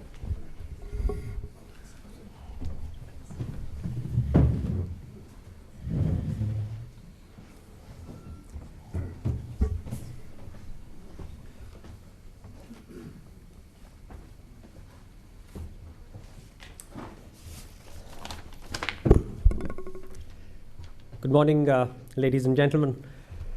I can think of three fairly good reasons why I should not be here. First is that unlike the stalwarts who are here, I have never been a print journalist in my life. I started with television and have only done any amount of reporting that I've done on television. And most of that I did in the 90s when television was not as in the mainstream as it is now. The second reason is that most of my reporting experience has been in the world or field of business journalism. And in business journalism, I'm sure a lot of people would agree, and this is true much more of the 90s, you started with a presumption of guilt. You had to therefore prove that you were not doing something wrong. Because if you were seen, let's say, having a cup of tea with an industrialist, the presumption was, like Gar, the presumption was that you're doing something wrong. And the third thing, all through my professional career, I've been a part-time journalist and a part-time entrepreneur. So I come from the capitalist class. And I also recognize that the predominant ideological mood of this country is left of center. Therefore, there is, again, a sort of suspicion that you come with when all your life you've been an entrepreneur. So these are three very good reasons I shouldn't be here. Thank you very much for inviting me. Now, to the matter at hand. You hear about a lot of gloom and doom which seems to be around the media industry, particularly news media. But in my worldview, this is neither anything that is more, neither anything that is less. As with any other institution, as with any other critical institution of our democracy. So there's gloom and doom around our democracy itself. There's gloom and doom around our economy, around our media, around several other institutions. But I don't believe this is any more or any less. Yes, there are excesses. Yes, there are aberrations. Yes, often wrong things are pervaded. But at least I am a firm believer that the core, the substance is very healthy, follows a very, very cogent set of principles, very defendable. There are excesses, there are aberrations, and that, as I said, is in no more or no less a magnitude than several other institutions in the country. And I can speak much more for the television medium, not so much for the print industry. A lot of these aberrations and excesses are aberrations and excesses of inexperience and youth. The industry itself is extremely young. The people who are field reporters are young. The nature of the beast is such that it is a first information report. You are sitting in front of a live camera and talking when news is breaking all around you. So it is the first information report. It is the first visual information report. So you're also seeing pictures. And you are talking as you are thinking. And therefore, when you put the nature of the beast and the fact that it's young and it's inexperienced, there are bound to be excesses. But I think there is an innate wisdom in India's audiences and viewers and readers, which tend to gravitate towards those which are largely credible. And therefore, while excesses and aberrations are there, they do not go down and affect the core beyond a point. They do. They do create havoc for a day or two. They do create even crises for a day or two. But when all is said and done, through a fairly tortured process, through a fairly tortuous process, we do end up at the right point. And that's pretty much what I think all of India's democratic functioning is, that through a process of tortured, 2 steps forward, 1 back, perhaps sometimes 3 back, but we reach the right point. And I think that is largely has been my experience in the television medium. So, as I said, excesses and aberrations, I wouldn't call the core rotten. I think the core is pretty healthy. And the reason for that, and I think there are, one is, of course, as I said, the innate wisdom of our audiences and our viewers, who do tend to therefore gravitate towards the more credible.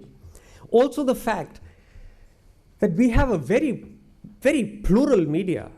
I mean, there are so many news channels. There are so many internet portals. And we have a very competitive media. And when you put these two things together, pluralism and reasonably free competition, you do end up at the right point. And I admit that this is a right of center ideology, and I subscribe to that.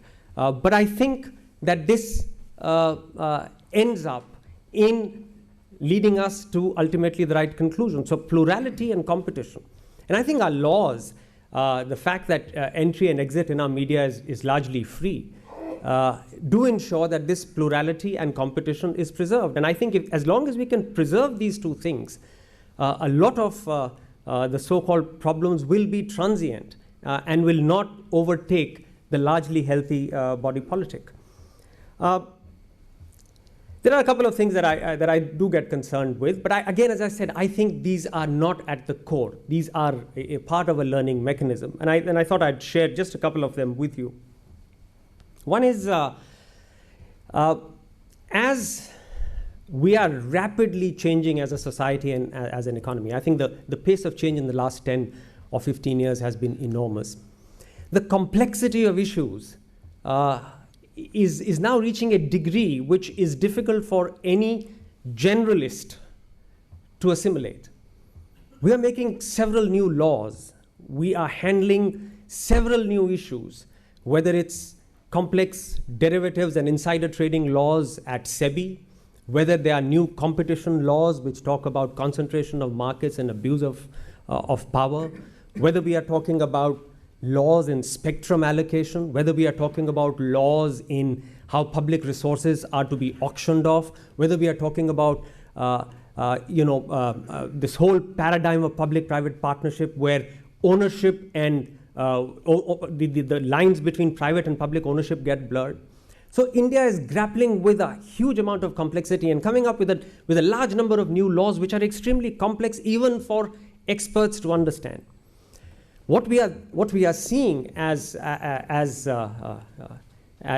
journalists try and grapple with that level of complexity is that sometimes we're not able to understand the context completely, and therefore we end up in a sort of breathless exposition which is not quite getting to the nerve of the issue. So the ability of journalists now to become experts is quite important, and I don't see enough of that. But as I said, this is WIP, it's work in progress. It will happen. But this is something that one often sees. And a related point to this is something that at least I never saw in the 90s, but I'm beginning to see a lot of it in the last maybe few years, is in the 90s and even in the early 2000s, we used to approach government handouts or government line of reasoning with a lot of skepticism. I've seen that disappear quite a bit of late. Whether it is CAG reports, whether these are SEBI rulings, whether these are TDSAT rulings, whether these are TRAI rulings, we seem to be purveying virtually by rote a flawed and half understood government line. In fact, in several journalistic pieces, I'm beginning to see the government is God kind of stance that a lot of journalists end up taking. And I believe that's got to do with the fact that some of this stuff is so complex that government itself is grappling with how to put it through. So the government ends up making errors in its submissions. And since we in the media also do not have the required level of ability to handle that complexity, we end up purveying that. So we end up magnifying what is clearly a wrong handout from the government. And I certainly believe that the CAG reports fall squarely in that category, where we sometimes just pick it up, think of it as gospel, without realizing that any economic estimate is really as good as the assumptions underlying it. It is garbage in, garbage out. If you're going to put in garbage, garbage will come out. And I think that level of complexity we in the media certainly need to develop because the country, in a sense, is changing faster than all of our ability, including our government's ability to grapple with that. These, I believe, are challenges that we need to address as we rapidly modernize and as we rapidly evolve. And these are not just in economic sphere. A lot of these laws are actually in the social and the political sphere, whether it's land acquisition, whether, as I said, it's pricing of utilities, whether these are tariff orders that are passed, because these are no longer economic issues. These are political issues. People come out on the streets because of that. So it's important to understand the complexity and the gravity of these laws. These are challenges that I think the media needs to certainly engage with and have a compressed learning time frame. As far as regulations go, I won't spend too much time on it. I just believe that there are two kinds of regulations. One is regulation at the corporate level, and as long as we have regulation which allows and fosters plurality and competition, we are fine. As far as content regulation goes, I think everybody would be clear that that is something that the media industry has to do itself.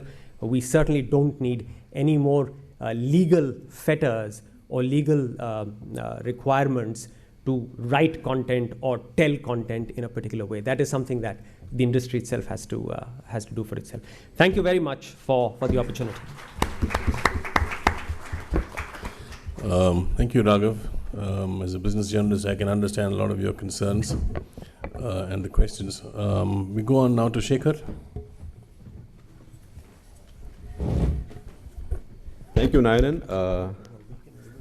In most of our writings, when we look for comparisons and examples, we usually go to cricket. For someone like me and my family, we have two loves, sport, starting with cricket, and second, animals, starting with dogs. So let me start with dogs. And it's a true story about 3 dogs that we used to have. They were never put on a leash inside the house. They owned the house. So for them, being put on the leash was a very exciting thing to happen. It used to happen twice a day, which means if you only let the chains those days, we didn't quite get nice, dainty sort of leather leashes, jangle a bit, all 3 would come running because they figured it was time to go for a walk. And that was a routine for many years. Then one day in Delhi, we moved into a ground floor house. So we had a gate and a driveway. And I said, let me check something out. Let's open the gates and say, let's go for a walk. So we opened the gates and said, let's go for a walk. All 3 would not cross the gate because they wanted the chains. They were scared of going out without the leash because they had got so used to it. Some of what's happening in our media, including this session, reminds me of that story, because I think we are behaving like those dogs. I think we've got freedom, and we don't know how to deal with it. We are scared of our freedom. So we are saying, come regulate me, somebody will regulate me. What kind of regulation? The government will pass a law. This is the weakest government in India's history. This is the most non-functional parliament in India's history. They cannot pass a right to food law. You see any conceivable chance of this parliament being able to pass a law regulating the media? They can go to hell. I will commit self-immolation, and many will join me if they pass a law like that. I think I'm finding Indian journalists to be at their weakest ever. They are afraid of their own shadows. They are bloody ridiculous. I'm so sorry, I'm so angry. They forget that Rajiv Gandhi, when he had 413 in this parliament, when he was the master of the universe, he tried to bring in an anti-defamation law. What happened? 150 journalists walked on Rajpath, led by Ramnath Goenka. Everybody shut up. You know, all the little chuas like Hansraj Bhardwaj didn't know where to hide. In fact, I will tell you a conversation that Arun Shourie had leading a delegation with Hansraj Bhardwaj, where Hansraj Bhardwaj said, "Don't be so rude to me. I used to practice in your father's court in Rohtak." And Arun Shourie said, "This much law, even you should understand, a Mufassil lawyer from Rohtak." Right? And everybody shut up. So what is this great fear? In fact, that is my fear, that, you know, we are now driving ourselves into it. We are coming, come put me on a leash, come put me on a leash. I'm afraid of going out. And that's happened because of various reasons. We have a bad conscience, and we've really grown too big for our boots. And to understand this, you have to divide the problem. Because as my professor, my old professor Steve Cohen used to say when he taught us strategic studies, he used to say the problem with nations is the same as the problem with many individuals. Sometimes you look at the mirror and you make faces. Then you get scared by what you see. And then you start acting in fear. That's happening to the media right now. And divide this problem into two. I think there are two very different problems between print and television. The problem with print, from where I come, is a straightforward one. Too many of us and too many organizations, so there's no point saying I'm not doing it, someone else is doing it. Too many of us are doing paid news, and too many of us are doing sponsored news. Too many of us are doing theme pages, for example. Is that paid news? It may not be paid news, but if a product has color green or blue, today all my stories are green and blue, but today half my stories are also on how to use, how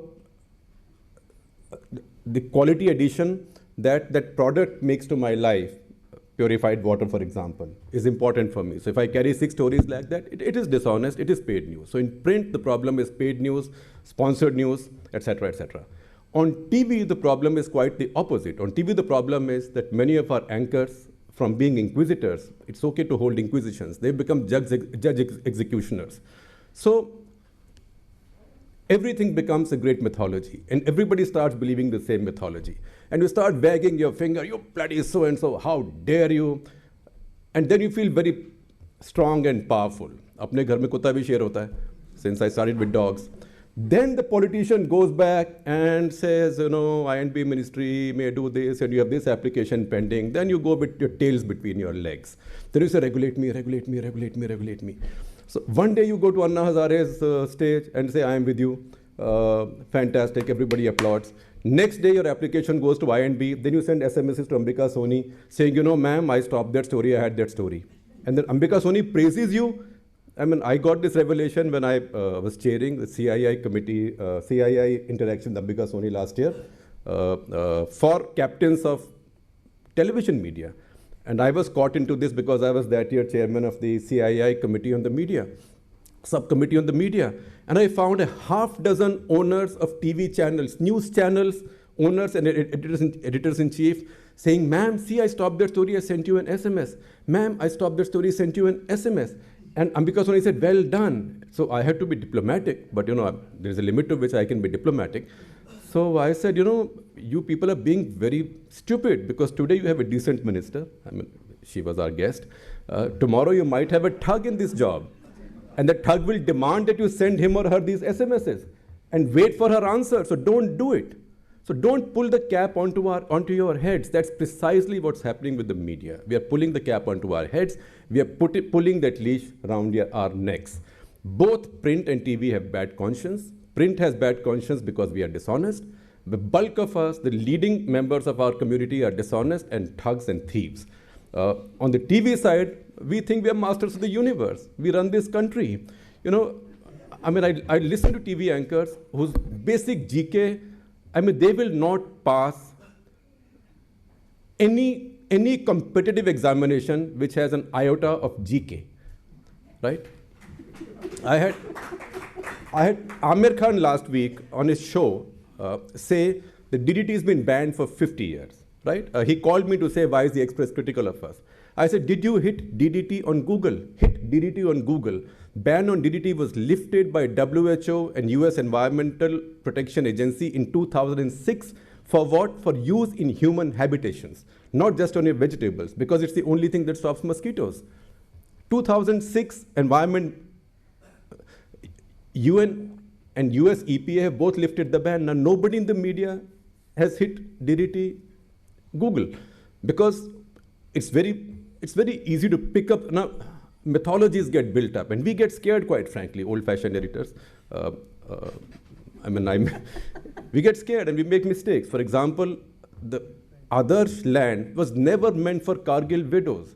If the whole mythology has been built, I find respectable columnists are saying land for Kargil widows. I find every TV anchor saying land for Kargil widows. It was never meant for Kargil widows. You think Kargil widows, 510 soldiers died in Kargil. I counted 372 widows, right?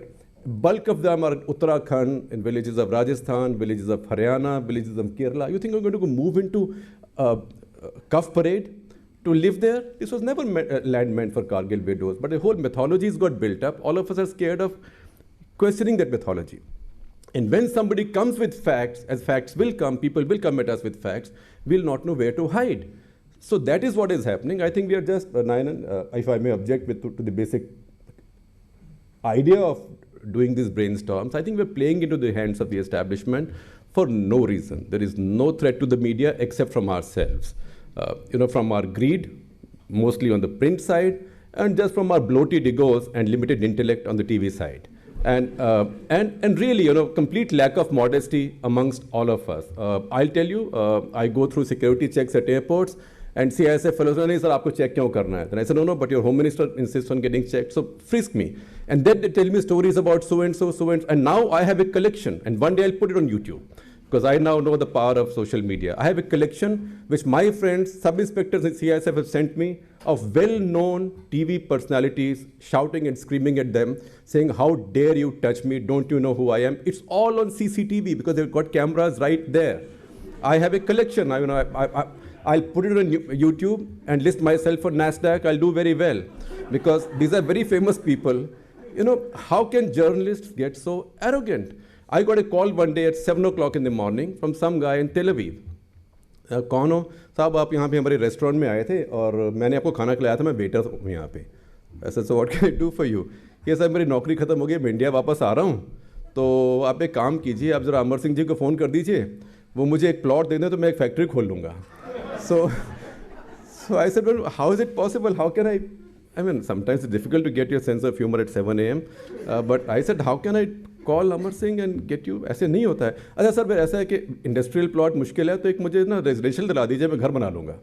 Now, people have begun to think that we journalists can get these things done, and also that in the course of our normal lives, we do get these things done.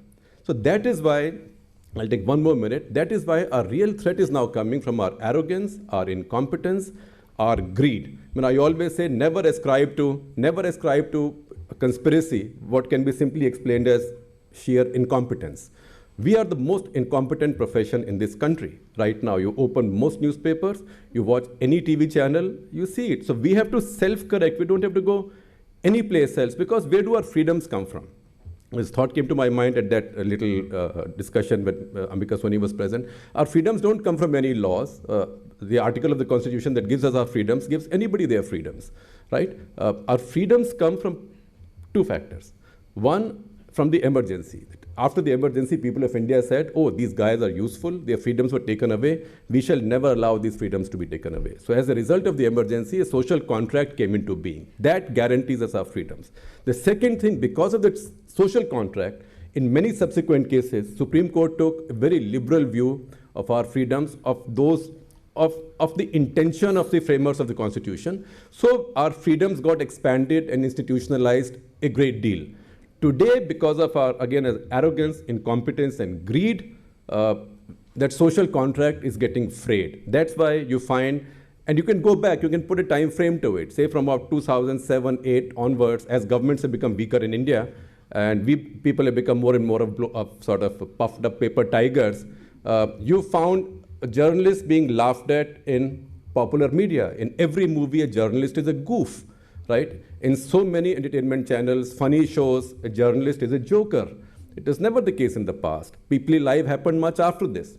So one, that social contract is fraying. And second, the judiciary is getting impatient with us, which is not a nice thing. Again, I had this realization 3 years back when there was a Gujar agitation in Rajasthan, and the same visual of one policeman beating 2 protesters was shown over and over and over and over again.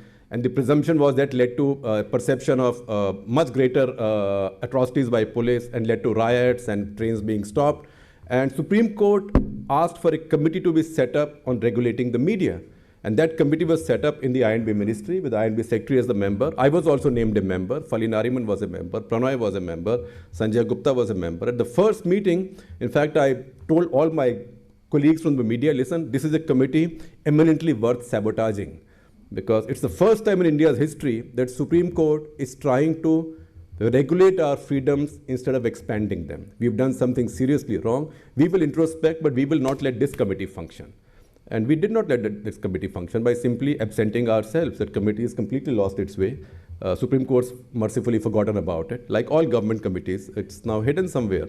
But we have to start worrying about these things because, you know, we feel very important when people greet us at airports. I find people feeling really unwanted if for 5 minutes somebody doesn't recognize them in a public place, right?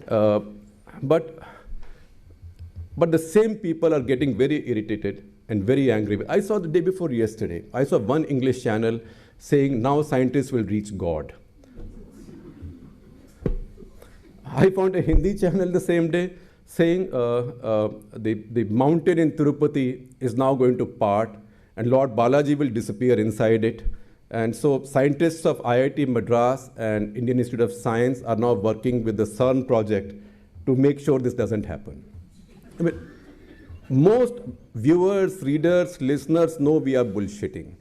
And as we do it, you know, they might like us as comedians or entertainers, but they are developing a new contempt for us, which we have to worry about. Our problem is not the government, and definitely not this parliament. The 2 paper tigers I saw this morning, they can do nothing to us. They can do no harm to us. Maybe tomorrow, if somebody comes with 400 seats, we'll worry about the government. So I think let's worry about ourselves, and let's look within, because the correctives are all there.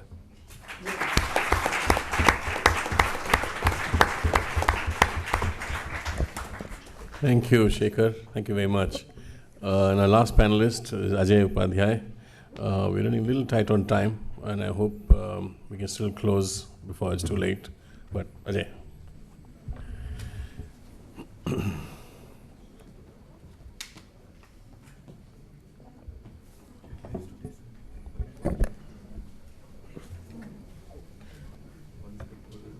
Dear friends,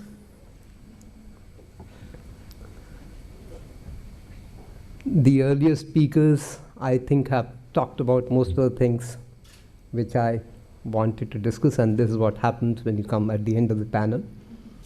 But the good opportunity is that you can sum up most of the things and move a little further from whatever they have said. I think the valuable suggestions made by Ravi in the beginning and Raghav talked about the economic transformation of the country, and along with that, the transformation in journalism also. Shekhar talked about that we must look internally and should not care about what the paper tigers are talking about. And I think this is the apt summing up the whole thing. I have a written speech.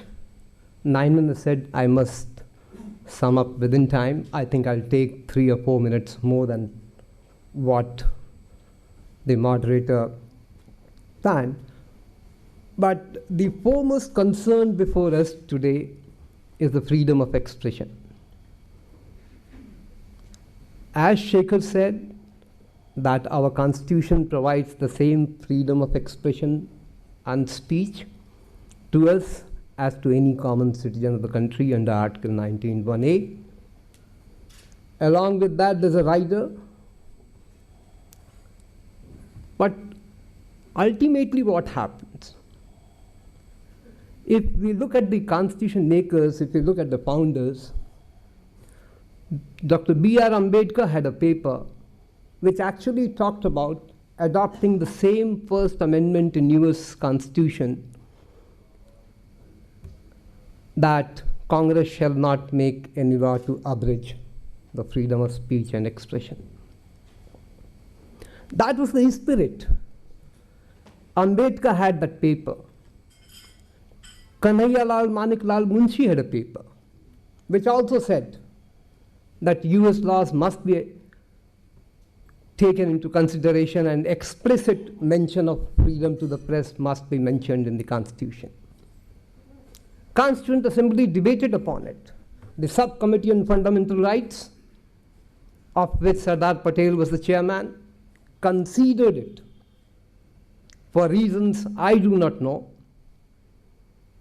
and for reasons I think Ambedkar must have realized, because what he spoke when the Constitution was adopted regarding Article 19(1)(a) and what he did when he was proposing, there is a sea change in that opinion. There must have something happened. There must have been something deliberated. I think we are talking about others framing guidelines for us. It is better we start demanding that freedom of expression must be made explicit in the Constitution so that nobody ever tries to frame either regulations, laws, statutes, or acts which will ever threaten our cherished freedom. And that is the most important thing. What has happened in certain cases, we are talking about bad press, we are talking about good press, we are talking about framing regulations. I think Raghav was talking about that economic changes have become so fast that, and the understanding of journalists and society, I think society is also changing fast, but the framers of rules and the journalists are not able to cope up with that. Just to make a mention that what Supreme Court is considering today to frame guidelines for court reporting has actually emanated from a financial case. It was Sahara India real estate case which was going on in the court, and Falin Nariman, a lawyer like Falin Nariman, pointed out that a channel has telecast yesterday something which is without prejudice submitted to SEBI. He took objection to that. And that mention itself was good enough for Supreme Court to seize upon this opportunity. And they said that other cases also must be merged. A 5-judge bench committee was constituted, a bench was constituted to look into it, that whether guidelines should be framed for court reporting. Now, what is a court? A surrogate for people? In the Middle Ages in England, if a case is going on, a judge is sitting, the neighbors would throw stones on the accused while the proceedings are on to protect the judges and to protect the process. The judiciary was given certain freedom. Lawyers were given certain freedom. But I think most of the sound liberal Democrats have said that courts must be seen, judgment must be seen to be done, and press is a great friend in that direction, because press carries that dialogue. Press helps into that. So what is important here is that we should not try to think what Supreme Court is going to do. Even if they do that, our duty would be to oppose this without Supreme Court, outside Supreme Court. And that's what I think Shekhar is highlighting towards that and pointing out towards that. That is very important. There's a case which I would like to cite, which happened in 1931, the judgment came in US. This classic verdict was given in a case about J. Neer. He was a publisher of a Minnesota scandal sheet who had exposed a protection racket to the displeasure of a group of crooked politicians, police officials, and thugs.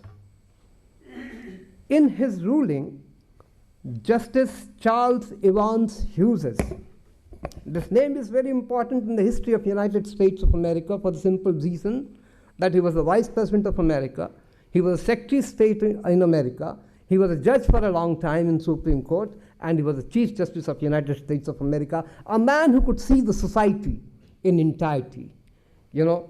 And he said in his judgment,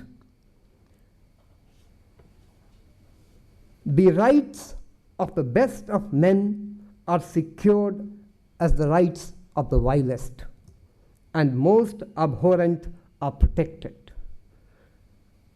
He also said that reckless assault on policemen had a baleful influence and deserved to be condemned, but the government has grown so complex that a vigilant and courageous press was a primary need for public protection. This is 1931. This is 1931, mind it. We are talking in 2012 and we are talking about the transformation which has happened now. Society has really grown complex. Governance has grown complex.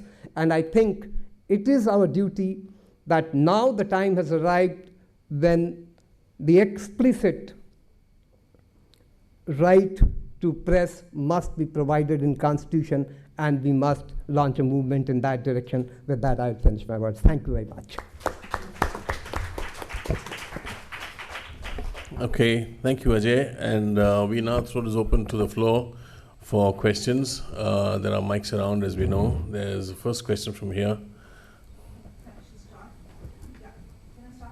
Can we get a mic here, please? Okay. Two short questions. One. I'm not stopping.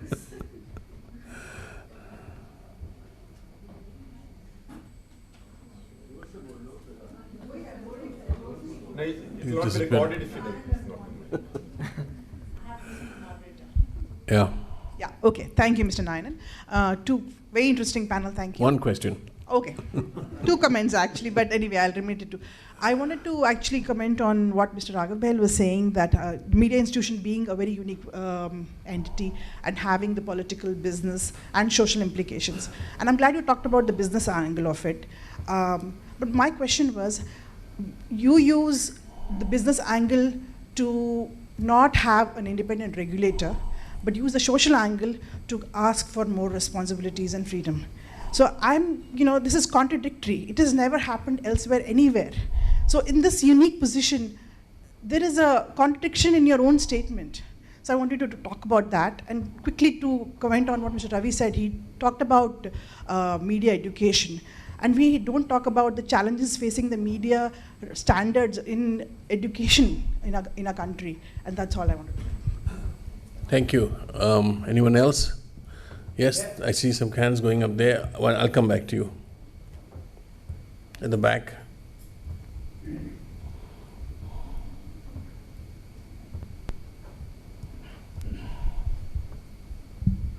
My question is for Mr. Raghav Bahl. So, what do you think of the trend of private treaties that is in the vogue these days in the media?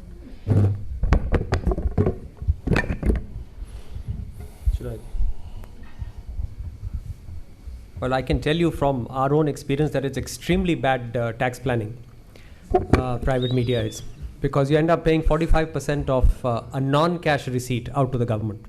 So when we looked at it, we decided not to do it.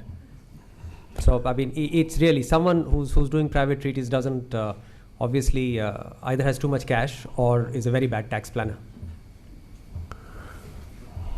Over here.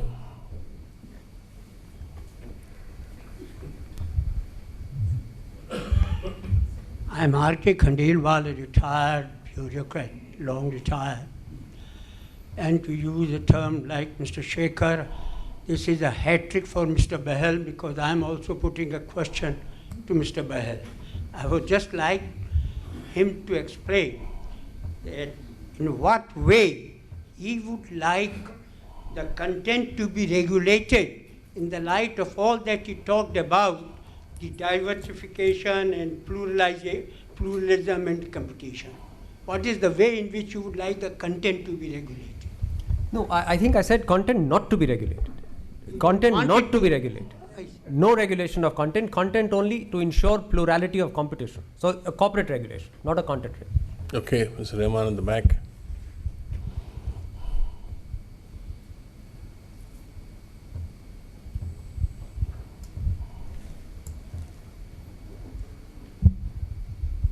This is a question for Mr. Bahl. After Shekhar's, I thought, brilliant tirade against the media, including the television media, I don't want to rub it in, but I just want to raise a point. You know, you were talking about how the media is following everything that the government puts out. But I think as far as television media is concerned, and it's more glaring in the television media than in the print media, there's a tendency to accept anything that a source puts out. And I can understand that the resources are not there for television to go out and investigate properly. But all you need is good editors asking the right questions. I'll just give a small example because I was closely connected with it being from Hyderabad. The whole Sania Mirza wedding controversy the whole story was run by one fat lady who was locked up in a first floor bedroom and lying through her teeth. And that came out later. Now, I had to make just one phone call to Saudi Arabia to see what was going wrong with that story. Now, so often just using the telephone, a good editor can get the background to a story much better than television news seems to today. Thank you. No, I think as I did say, I believe that the television news business is today suffering from the fact that it's got too much youthful energy, too much inexperience, and there is almost like competitive populism, there is a competitive attention-seeking kind of journalism. I do want to moderate that remark by also saying that it is the first information report, and first information reports usually do tend to have a large number of inconsistencies in them. By its very nature, television does not allow for the laid-back analysis and assessment. By its very nature, there are pockets in a television channel where you end up doing that, and that, like print, happens slightly later. But there's no gainsaying the fact that there is need for stronger editorial filters. And as I said, I'm confident that as the medium matures, we will hit that. But I do also want to make the point that there is so much plurality that if someone is trying to stack the cards in a particular direction, there is news coming today from social media, it's coming from the internet. So there is a leveling off fairly quickly. Raghav, in the previous session, Ravi Shankar Prasad had said that the core problem for TV is the race for TRPs as a survival game. And he was suggesting, these are not his words, but he was in effect saying that it's a quasi-public good, and there has to be some kind of public control or quality checking in relation to getting proper TRPs, which can't be rigged or fixed by A channel or B channel, and otherwise that this whole TV game will just get completely corrupted. Do you have a response to that? Oh, I mean, I couldn't be a bigger supporter of the fact that this whole TRP system is rotten. And in fact, television channels' finances today are wrecked only because of this completely flawed TRP system. You have the TRP systems, I can tell you, works only in one area, which is the entertainment channels, because there is a sufficient number of boxes out there, statistically significant. For channels in the news medium, when you talk about TRPs of 1, 1.2, which is at the peak, business news channels get even fewer numbers. To base 1,000 crore or a 2,000 crore revenue line on that completely flawed number is wrong. And So why isn't the industry coming together to do something about it? The industry has been crying hoarse about trying to move the weekly system out to maybe a monthly or a quarterly system. There has been talk of we can't become people who go out and measure audiences. That is a professional function which has to happen by another professional body. But the fact that that system needs to be reformed, there's absolutely, and I think all television news owners and editors would be squarely in favor of a far more broad-based, far more scientific measurement system than we have today. Can I? Sure. Just to register a disagreement with Raghav, I think the blame lies not with younger and untrained journalists. I think the blame lies with more and more senior and famous editors and anchors. Because no matter what the reporters bring, people who hold forth are the editors and anchors or columnists. And, in my more cynical moments, I remember the line spoken by the departing editor of the New York Post, who said, never fact check your way out of a good story. So the impression now is, if you have a good story, don't check on too many facts, so there may not be a story. So if somebody had checked that how can 373 widows of Kargil, of whom only 14 are widows of officers of any rank, the senior most being a lieutenant colonel, all the rest are widows of other ranks. Can even one of them, can all of them together also get 2 crores to buy even a reduced price flat in that building? Nobody did, because then the story goes. So problem lies with anchors and editors. And I always say that there are 2 holy relationships in a newsroom. One is with between the reporter and her source. The other is between the reporter and her editor. Definitely the second is broken down, because in most cases, editors and anchors have now taken over the reporters' jobs. So when managing editors, editor-in-chiefs, in many cases, owners themselves are holding forth on TV or in their papers, who's to edit them? There's nobody to edit them. In fact, everybody else just applauds them. And that is where we are going wrong. And then we are searching for regulators from outside to regulators. Regulation is good editing, good filtering of news, of views, of ideas. I will give you, and we make mistakes because we are scared sometimes. And I will make a mea culpa of a mistake we made. And it's a very current thing. So I know people don't make mea culpa so soon after something. This is about a gentleman called Ashok Chawla, who's now the chairman of Competition Commission of India. We had a story which was brought several times about a complaint against him which had been sent to the C.P.I. Now, factually, the story was completely correct, that he's supposed to have called somebody in the enforcement directorate, ke bezara dekh lena ek case, which involved some member of his family in Kanpur with a corporate house. It was a phone call, and somebody had put this down in writing, and a note was sent to C.B.I. C.B.I. had made some inquiry, so it was factually correct. But we knew fully that he was being set up because he had differences with people who mattered, the Ministry of Finance at that point, and their point was, be reasonable, do it my way, or in this case, I will not have a charge of corruption thrown at you, but have you exposed in the media. And the pressure on us in the newsroom was that, look, you might think it doesn't look like much of a story. I said, this is a nothing story. This will not fly. This will die in 2 days. And he's obviously not a dishonest man. Story is factually correct, but it is unfair to do this. But I was told, if you don't do it, tomorrow 5 TV channels will say major scandal, Finance Secretary of India, 2 newspapers will say it, and we will look stupid. So you keep on stopping so many of these stories saying, check facts, check facts, check facts, what will happen, isko chhap do. So 3 दिन रोका, चौथे दिन छाप दिया उसको साले को. उसके बाद that story sank without a trace, because after a while, when the powers that be in the finance ministry began to lose some of those powers, the case was over. The gentleman got appointed to a high office. What did we do?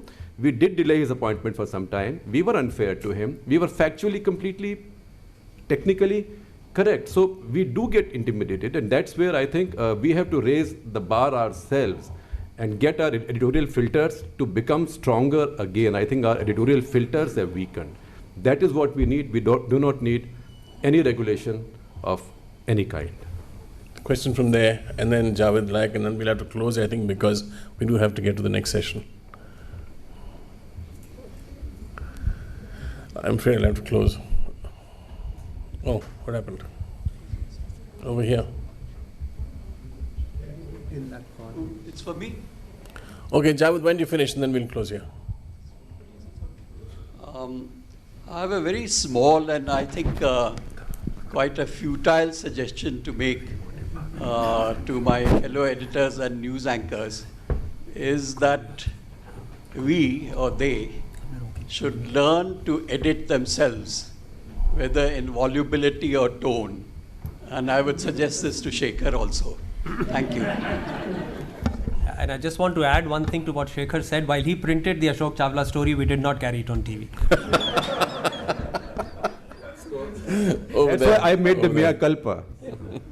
But even if he had carried it, he would not have said, "Wo chor, finance secretary chor, usko pakdo, lokpal ko lao." You know, that is yes, please. What worries you. Mr. Shekhar Gupta, rightly you focus on the character, caliber, and competence of your friends. The way TV media every day start with astrologer and Baba, do you think they also need some attention to be taken care? I think you're going into a different territory. I mean, the plugging of superstition on Indian media is a different story. I mean, and maybe TVs seem to be doing more of it, and that too particularly Hindi TV. But I suppose, I mean, what can you do? That's more a question of audience. That's not news, quite frankly. Right. So let's confine ourselves to news. And then tomorrow we start getting into what are entertainment channels showing, Saas Bahu. That is not our remit right now. Okay, I'm getting persistent thing. Chaitanya I had noticed, and then over here in front, maybe you want to do, yeah. We do have to wind up. Thank you, Ninan. Very quickly, at least three of the people on this panel, Ravi, Raghav and Shekhar, all spoke about knowledge and skill sets in different ways. One thing I never hear about when Raghav says 2,000 crores of something is riding on TRPs or whatever, how much money is being invested by so many of our media organizations in training, which has been talked about. More importantly, once you train somebody, you assume that person is a journalist for life. This is the only profession that does not train itself all the time. We pass a journalism test once and we decide we are journalists. Why is it difficult to put in constant training programs that constantly update you on the things that Mr. Bahl is talking about in terms of market knowledge, for example? And then also putting in ethics training, most importantly, because ethics starts from within the organization on a daily basis. It starts from the top down and it permeates every pore of that organization.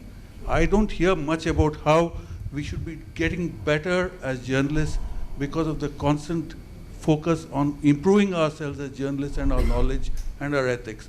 I hear a lot of talk about what we're doing wrong, but not about what can be done with the huge amounts of money that does flow through the media industry. Training questions. Can I broaden the panel? And then, the panel here is getting neglected. So maybe, Ravi, you want to come in on training issues?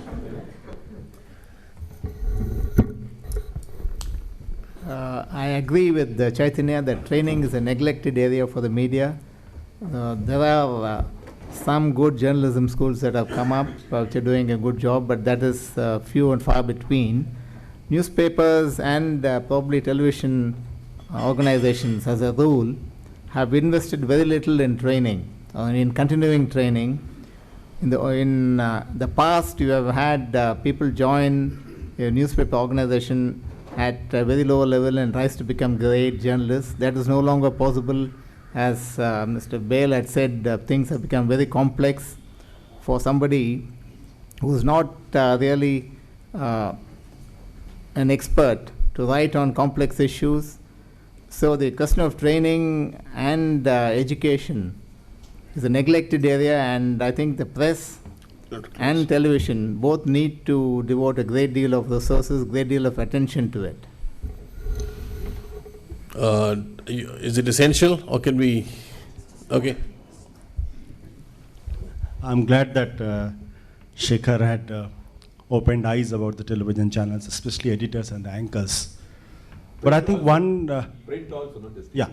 But I just wanted to ask one question. I think there is a bigger worry in society also about how the senior editors and the senior reporters from the print media, they connive with the government and they take their plans and put on the stories as a reasonable, good, and the morally high stories, which has a far-reaching, destabilizing consequences on the society and the institutions. Do you have to say something on that?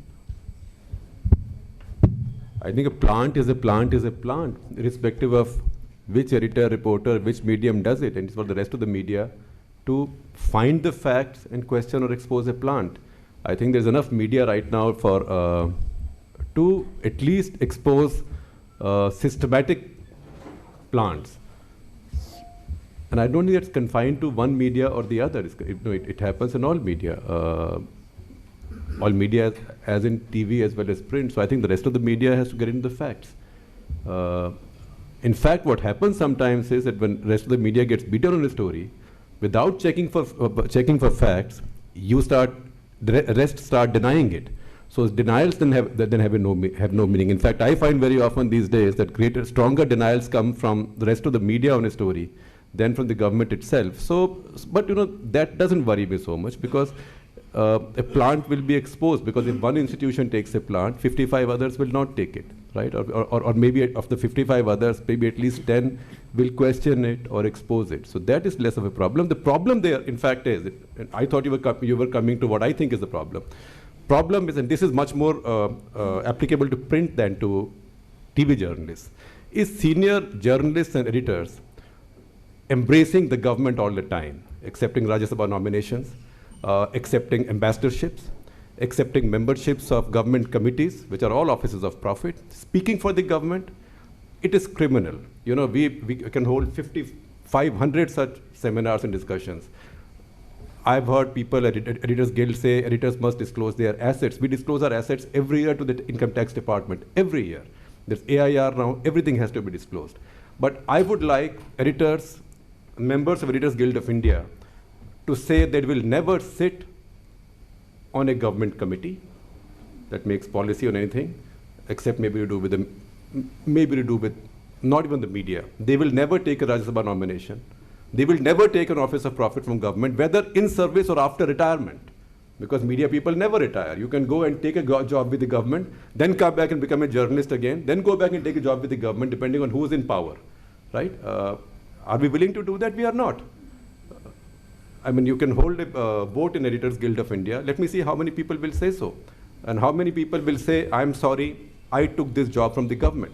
I'm sorry, I sat in Rajya Sabha as a nominee from such and such government, right? The same people come back and lecture you on this and that. That is a much serious problem. I think today we journalists are very well paid. All of us, we have to be thankful to Raghav and my proprietors and my former employer Arun Puri. Our wages have really gone up. When I started in 1977, I was paid 600 rupees, right? Today in constant rupee terms, it is 6,500 rupees today, right? Today, a trainee starts in the Express at 24,000 rupees, and we are not the richest paper, so it's 4 times even at the beginning. We get paid very well now. We have no excuses, right? We should not be trying to cash government jobs, government honors, government days. I'm sitting on this committee, I'm sitting on that committee. And I've appeared at some of those committees. And some of the most shocking moments of my life have been dealing with senior editors sitting on those committees, trying to fix those inquiries, trying to tell me not to speak the truth, right? And then fabricating what I said at those committees. And when I wrote in protest saying you fabricated this, not accepting it and saying, okay, we are ignoring it, but in a government committee, you should not always speak the truth. In fact, I made a public disclosure of this at Dr. Subramaniam's first memorial meeting, because he headed one of those committees. So I think this just sense of self-importance, that the real evidence of my having arrived is when the government tells me it really needs me. Mercifully, that generation is now over. Hopefully, the rest of us will not take it, but I'm not sure. Because as we grow older, many of us will be seduced by the government. That to me is a much bigger fear. Okay, I think we do have to bring this to a close. I must thank our panelists for sharing their thoughts with us, and apologize to Dr. Quraishi for keeping him waiting, along with Vinal Pandey. We'll right away go into the closing session and try and close without too much delay. Thank you very much, everybody. Ninan, just to add something to that, every 2 years I am asked, and there are gossip items in newspapers saying I am going to Rajya Sabha. And I am asked by members of the media as if it's a very nice thing that could happen. Nobody who can give me a Rajya Sabha seat has ever asked me. Right? Nobody's ever propositioned me. But there's a presumption that as a journalist or editor, if you've arrived, then your next step is Rajya Sabha. It is the most ridiculous thing. That's what you worry about. She's up. Huh? But that's not also profit. That's an honor. That's an honor. पूछ रहा था. No. I can't even use it with my name.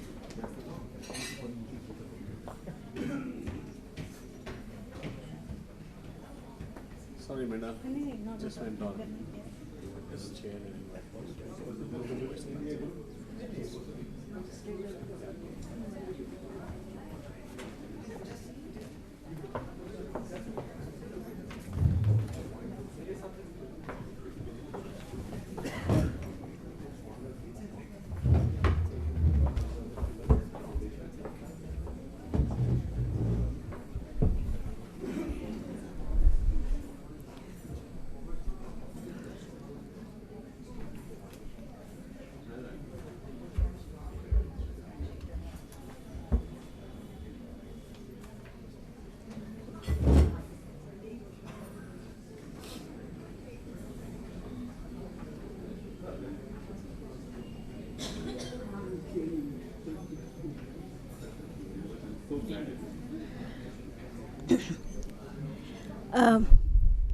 We start the next session now.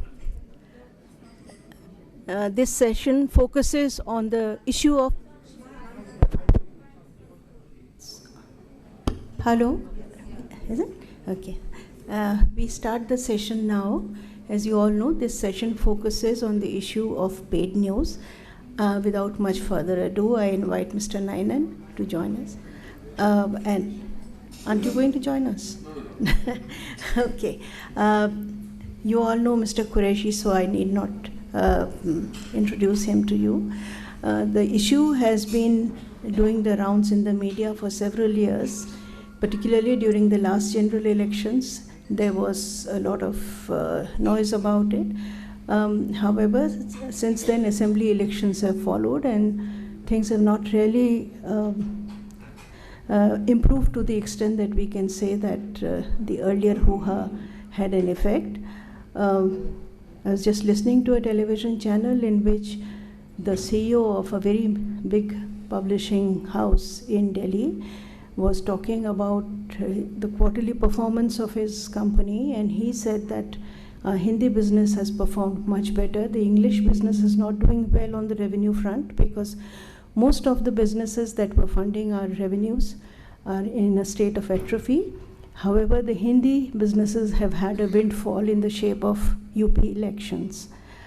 So he was quite upfront about the kind of money that is to be made in this case by Hindi papers during the elections. Now that throws open many questions, and I think I would like Mr. Quraishi to talk about his experience and how he perceives this from the viewpoint of somebody who is not of the media but who has taken it up seriously enough. Mr. Quraishi. Thank you, Minalji, and good afternoon, ladies and gentlemen. I have been hearing the discourse for the last one hour, and I find it's quite a mixed bag. There are very many positive things, and there are matters of concern. And I'm also in the same mold. I'm also going to give you a balanced picture. For us, particularly, the media has been a great ally, our eyes and ears. So I have a very positive relationship with them. And when I say for us, I'm referring to my immediate past designation, the election commission related designation. talk of democracy, and election commission is keeping democracy on the rail, and so is the media, because media is the fourth pillar of democracy, along with executive, legislature, and the judiciary. We have seen that whenever we are trying to, in the midst of election, we are trying to control abuse of authority or the violation of the model code, media keeps track of it. We try to send out observers. We send hundreds of thousands of video teams to capture what's happening on the ground. And when the same things are shown to us through the eyes of the media, we take them extremely seriously. In fact, we have officially taken this line that media's reports have to be taken as a formal complaint. No need for any political party or candidate to make a complaint. There is no need for election commission to issue a direction. If you see somebody giving a bribe, you have seen it on the TV channel. What more proof do you want? Just start acting. It has worked very well. Some very famous cases have originated on media report. I particularly would like to refer to one case when I got a call from Rajdeep Sardesai at 12:30 in the night about some young leader who was making a very venomous hate speech against a community. He asked me whether I had seen that report, and I had not. So he said, just wait for 5 minutes, I'll repeat it on the channel. And sure enough, it was very objectionable, and we asked for a CD next morning. The commission met and viewed the CD 2-3 times, and it was, the contents were indeed shocking. And of course, it led to a very famous case in which, in our quasi-judicial order, we mentioned, in fact, the defense taken was that this was trial by media. We rejected that argument. We said, no, for us there is no trial by media. Media is our eyes and ears. They are showing us what we wanted to see, and how we missed it because that incident had taken place 15 days before it was brought to light.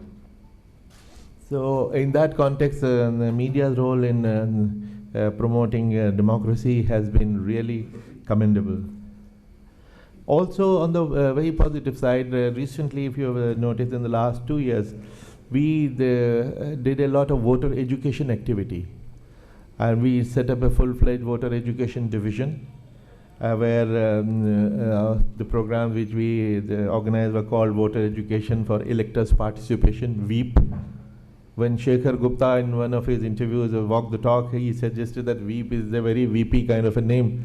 Can you change it to SWEEP, Systematic Voters Education for Electors Participation? We decided, yes, that was a brilliant idea. Immediately, that became a SWEEP program. And after that, we did knowledge, attitude, practice, and behavior studies of voters. Why is there so much of apathy? They all know democracy is for them. They are choosing their government, but why are they not coming out to vote? Particularly the urban elite, the so-called educated people. So we wanted to understand, and after those scientific surveys, we launched various programs for voter education. And in the last 11 elections, Bihar onward, every election gave us the highest ever turnout in history. Women outvoted men. Now, this kind of awareness was generated because of some systematic efforts in which media was our ally. In fact, I had called a meeting of the top managers of the media.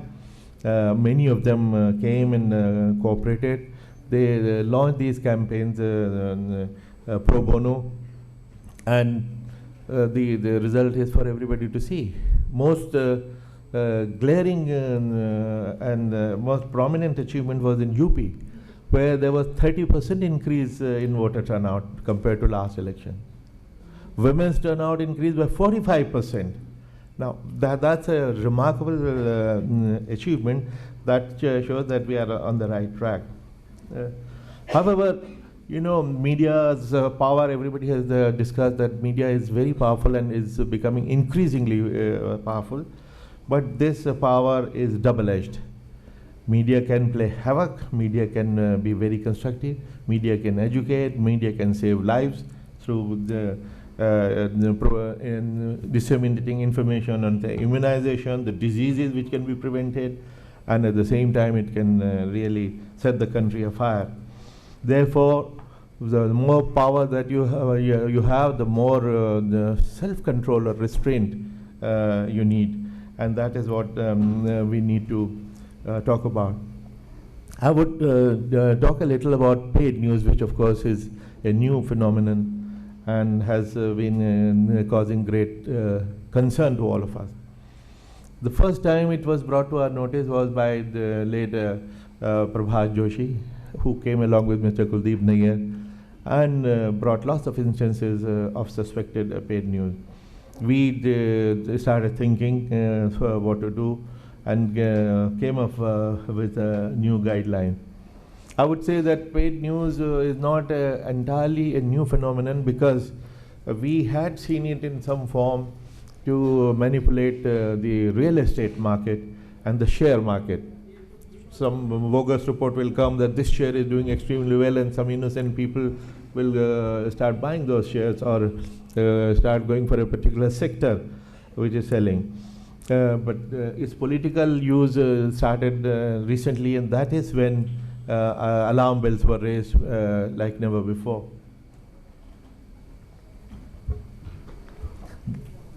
We have seen news, political advertising camouflaged as news. We have seen opinion and exit polls. We suspect that they were paid for. We have got lots of complaint, but most of it is anecdotal. Every political party, top leaders have mentioned personally how they were approached by some media or the other with what they call packages. A package, if you give me 10 lakhs, I'll praise you. If you give me 20 lakhs, I'll praise you and demolish your enemy. If you don't give me anything, you will not be blacked out. Perhaps I will launch a campaign against you. Some people who resisted these pressures in the beginning of these offers realize that after 10 days, there is only 14 days of campaign. After 10 days, they find nobody in the constituency knows about their candidature. So they also perforce fell in line, all of them. At least many of them have admitted, but I think ultimately they all had to fall in line. Interestingly, this is one area where we found total unanimity among political parties. On every other issue they differ. On every other issue they argue, but in this case it was entirely a unanimous opinion that they were all being harassed. They did not spare a ruling party, no incumbency advantage here. It was a great leveler, and every party was approached. I've been given 3 minutes for the valedictory address. So I think I compliment the organizers of this conference for organizing this very important meet, and I extend the best wishes. And the fact that they themselves have taken this initiative. One good thing is that not just the political parties, but the media itself is talking about it. We heard the story of who will bell the cat, but it is interesting to see that this is not an assembly of mice wanting to bell the cat. It's the cats themselves wondering what to do about the rogue ones out of them. That's the healthy part. And actually, this has really put me off. This is the power of the media. You have 10 minutes. 10 minutes, all right. You know, when we got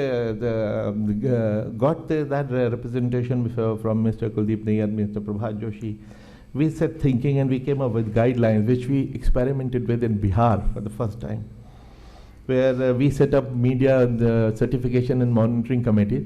Actually, those committees already existed because, to clear political advertisements which are published during the election.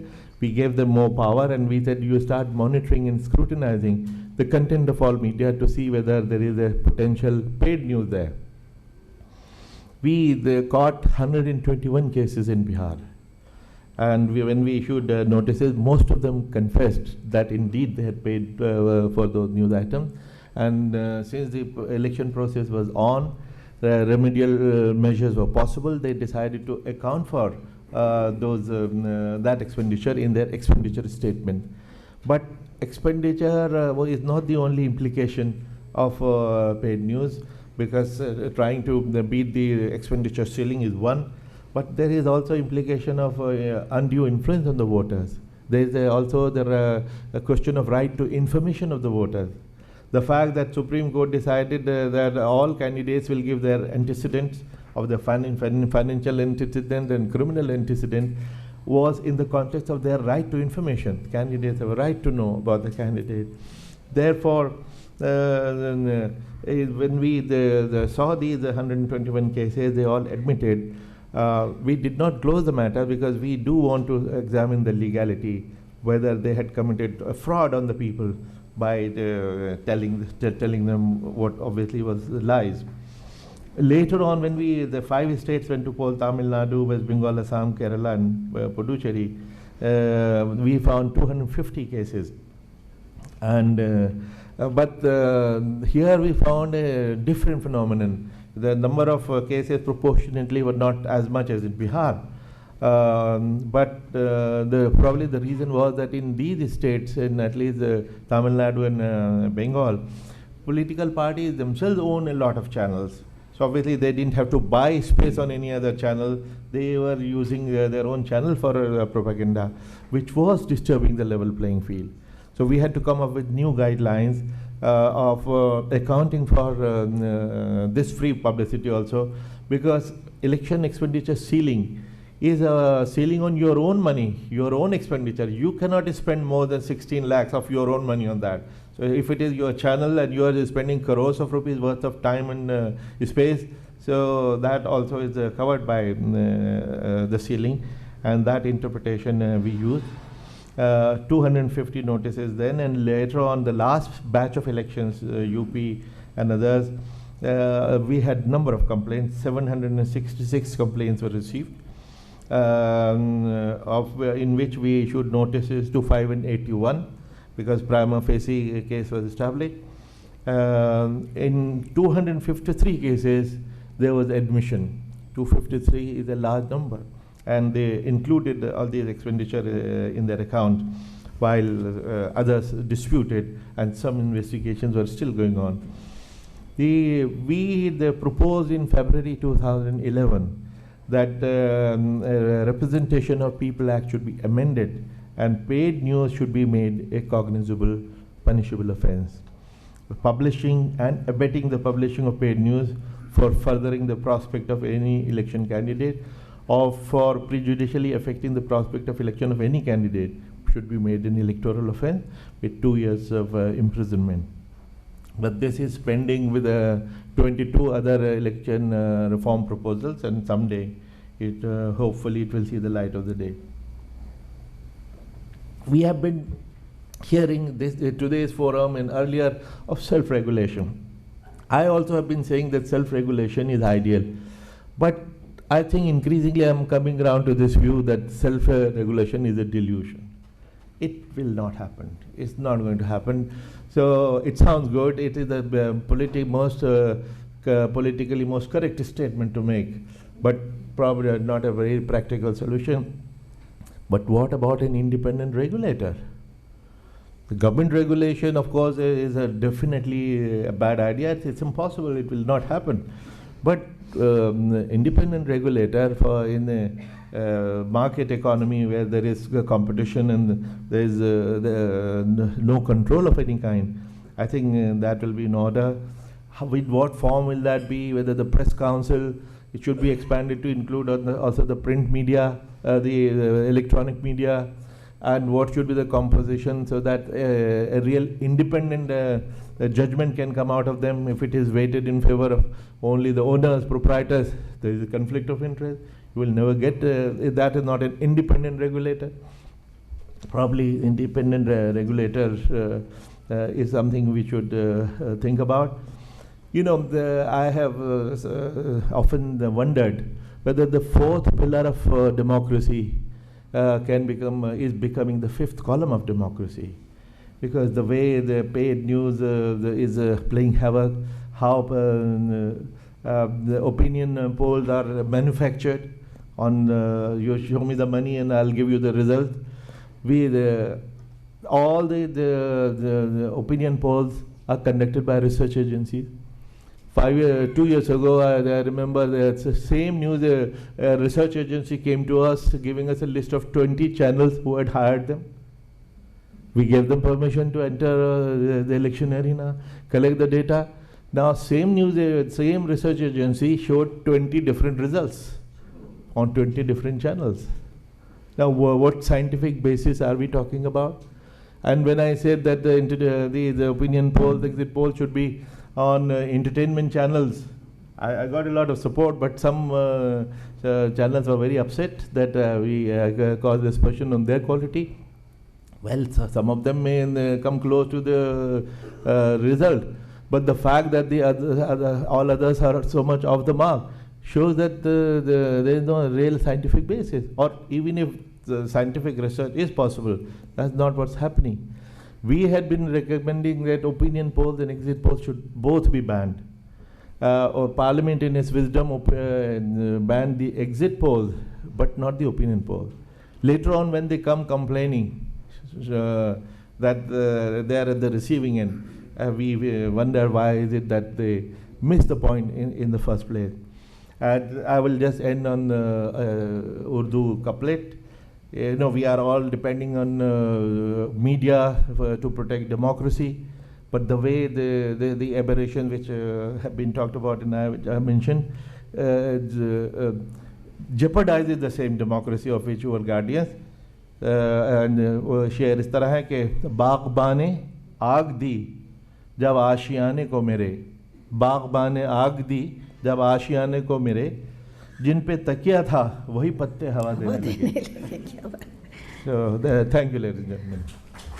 Thank you, Mr. Quraishi. And with this, we round up this particular session. I'm afraid the hall is required for another seminar, and hence the unseemly haste. But thank you so much. We learned a lot about the unknown facts that have come out of his repertoire. Thank you also very much. Mr. Quraishi, very sorry that you got a little less time because the other program and the second, I think the panel went on a little more. So we need to regulate the media, the timing of the seminar also. Thank you so much. Thank you, gentlemen.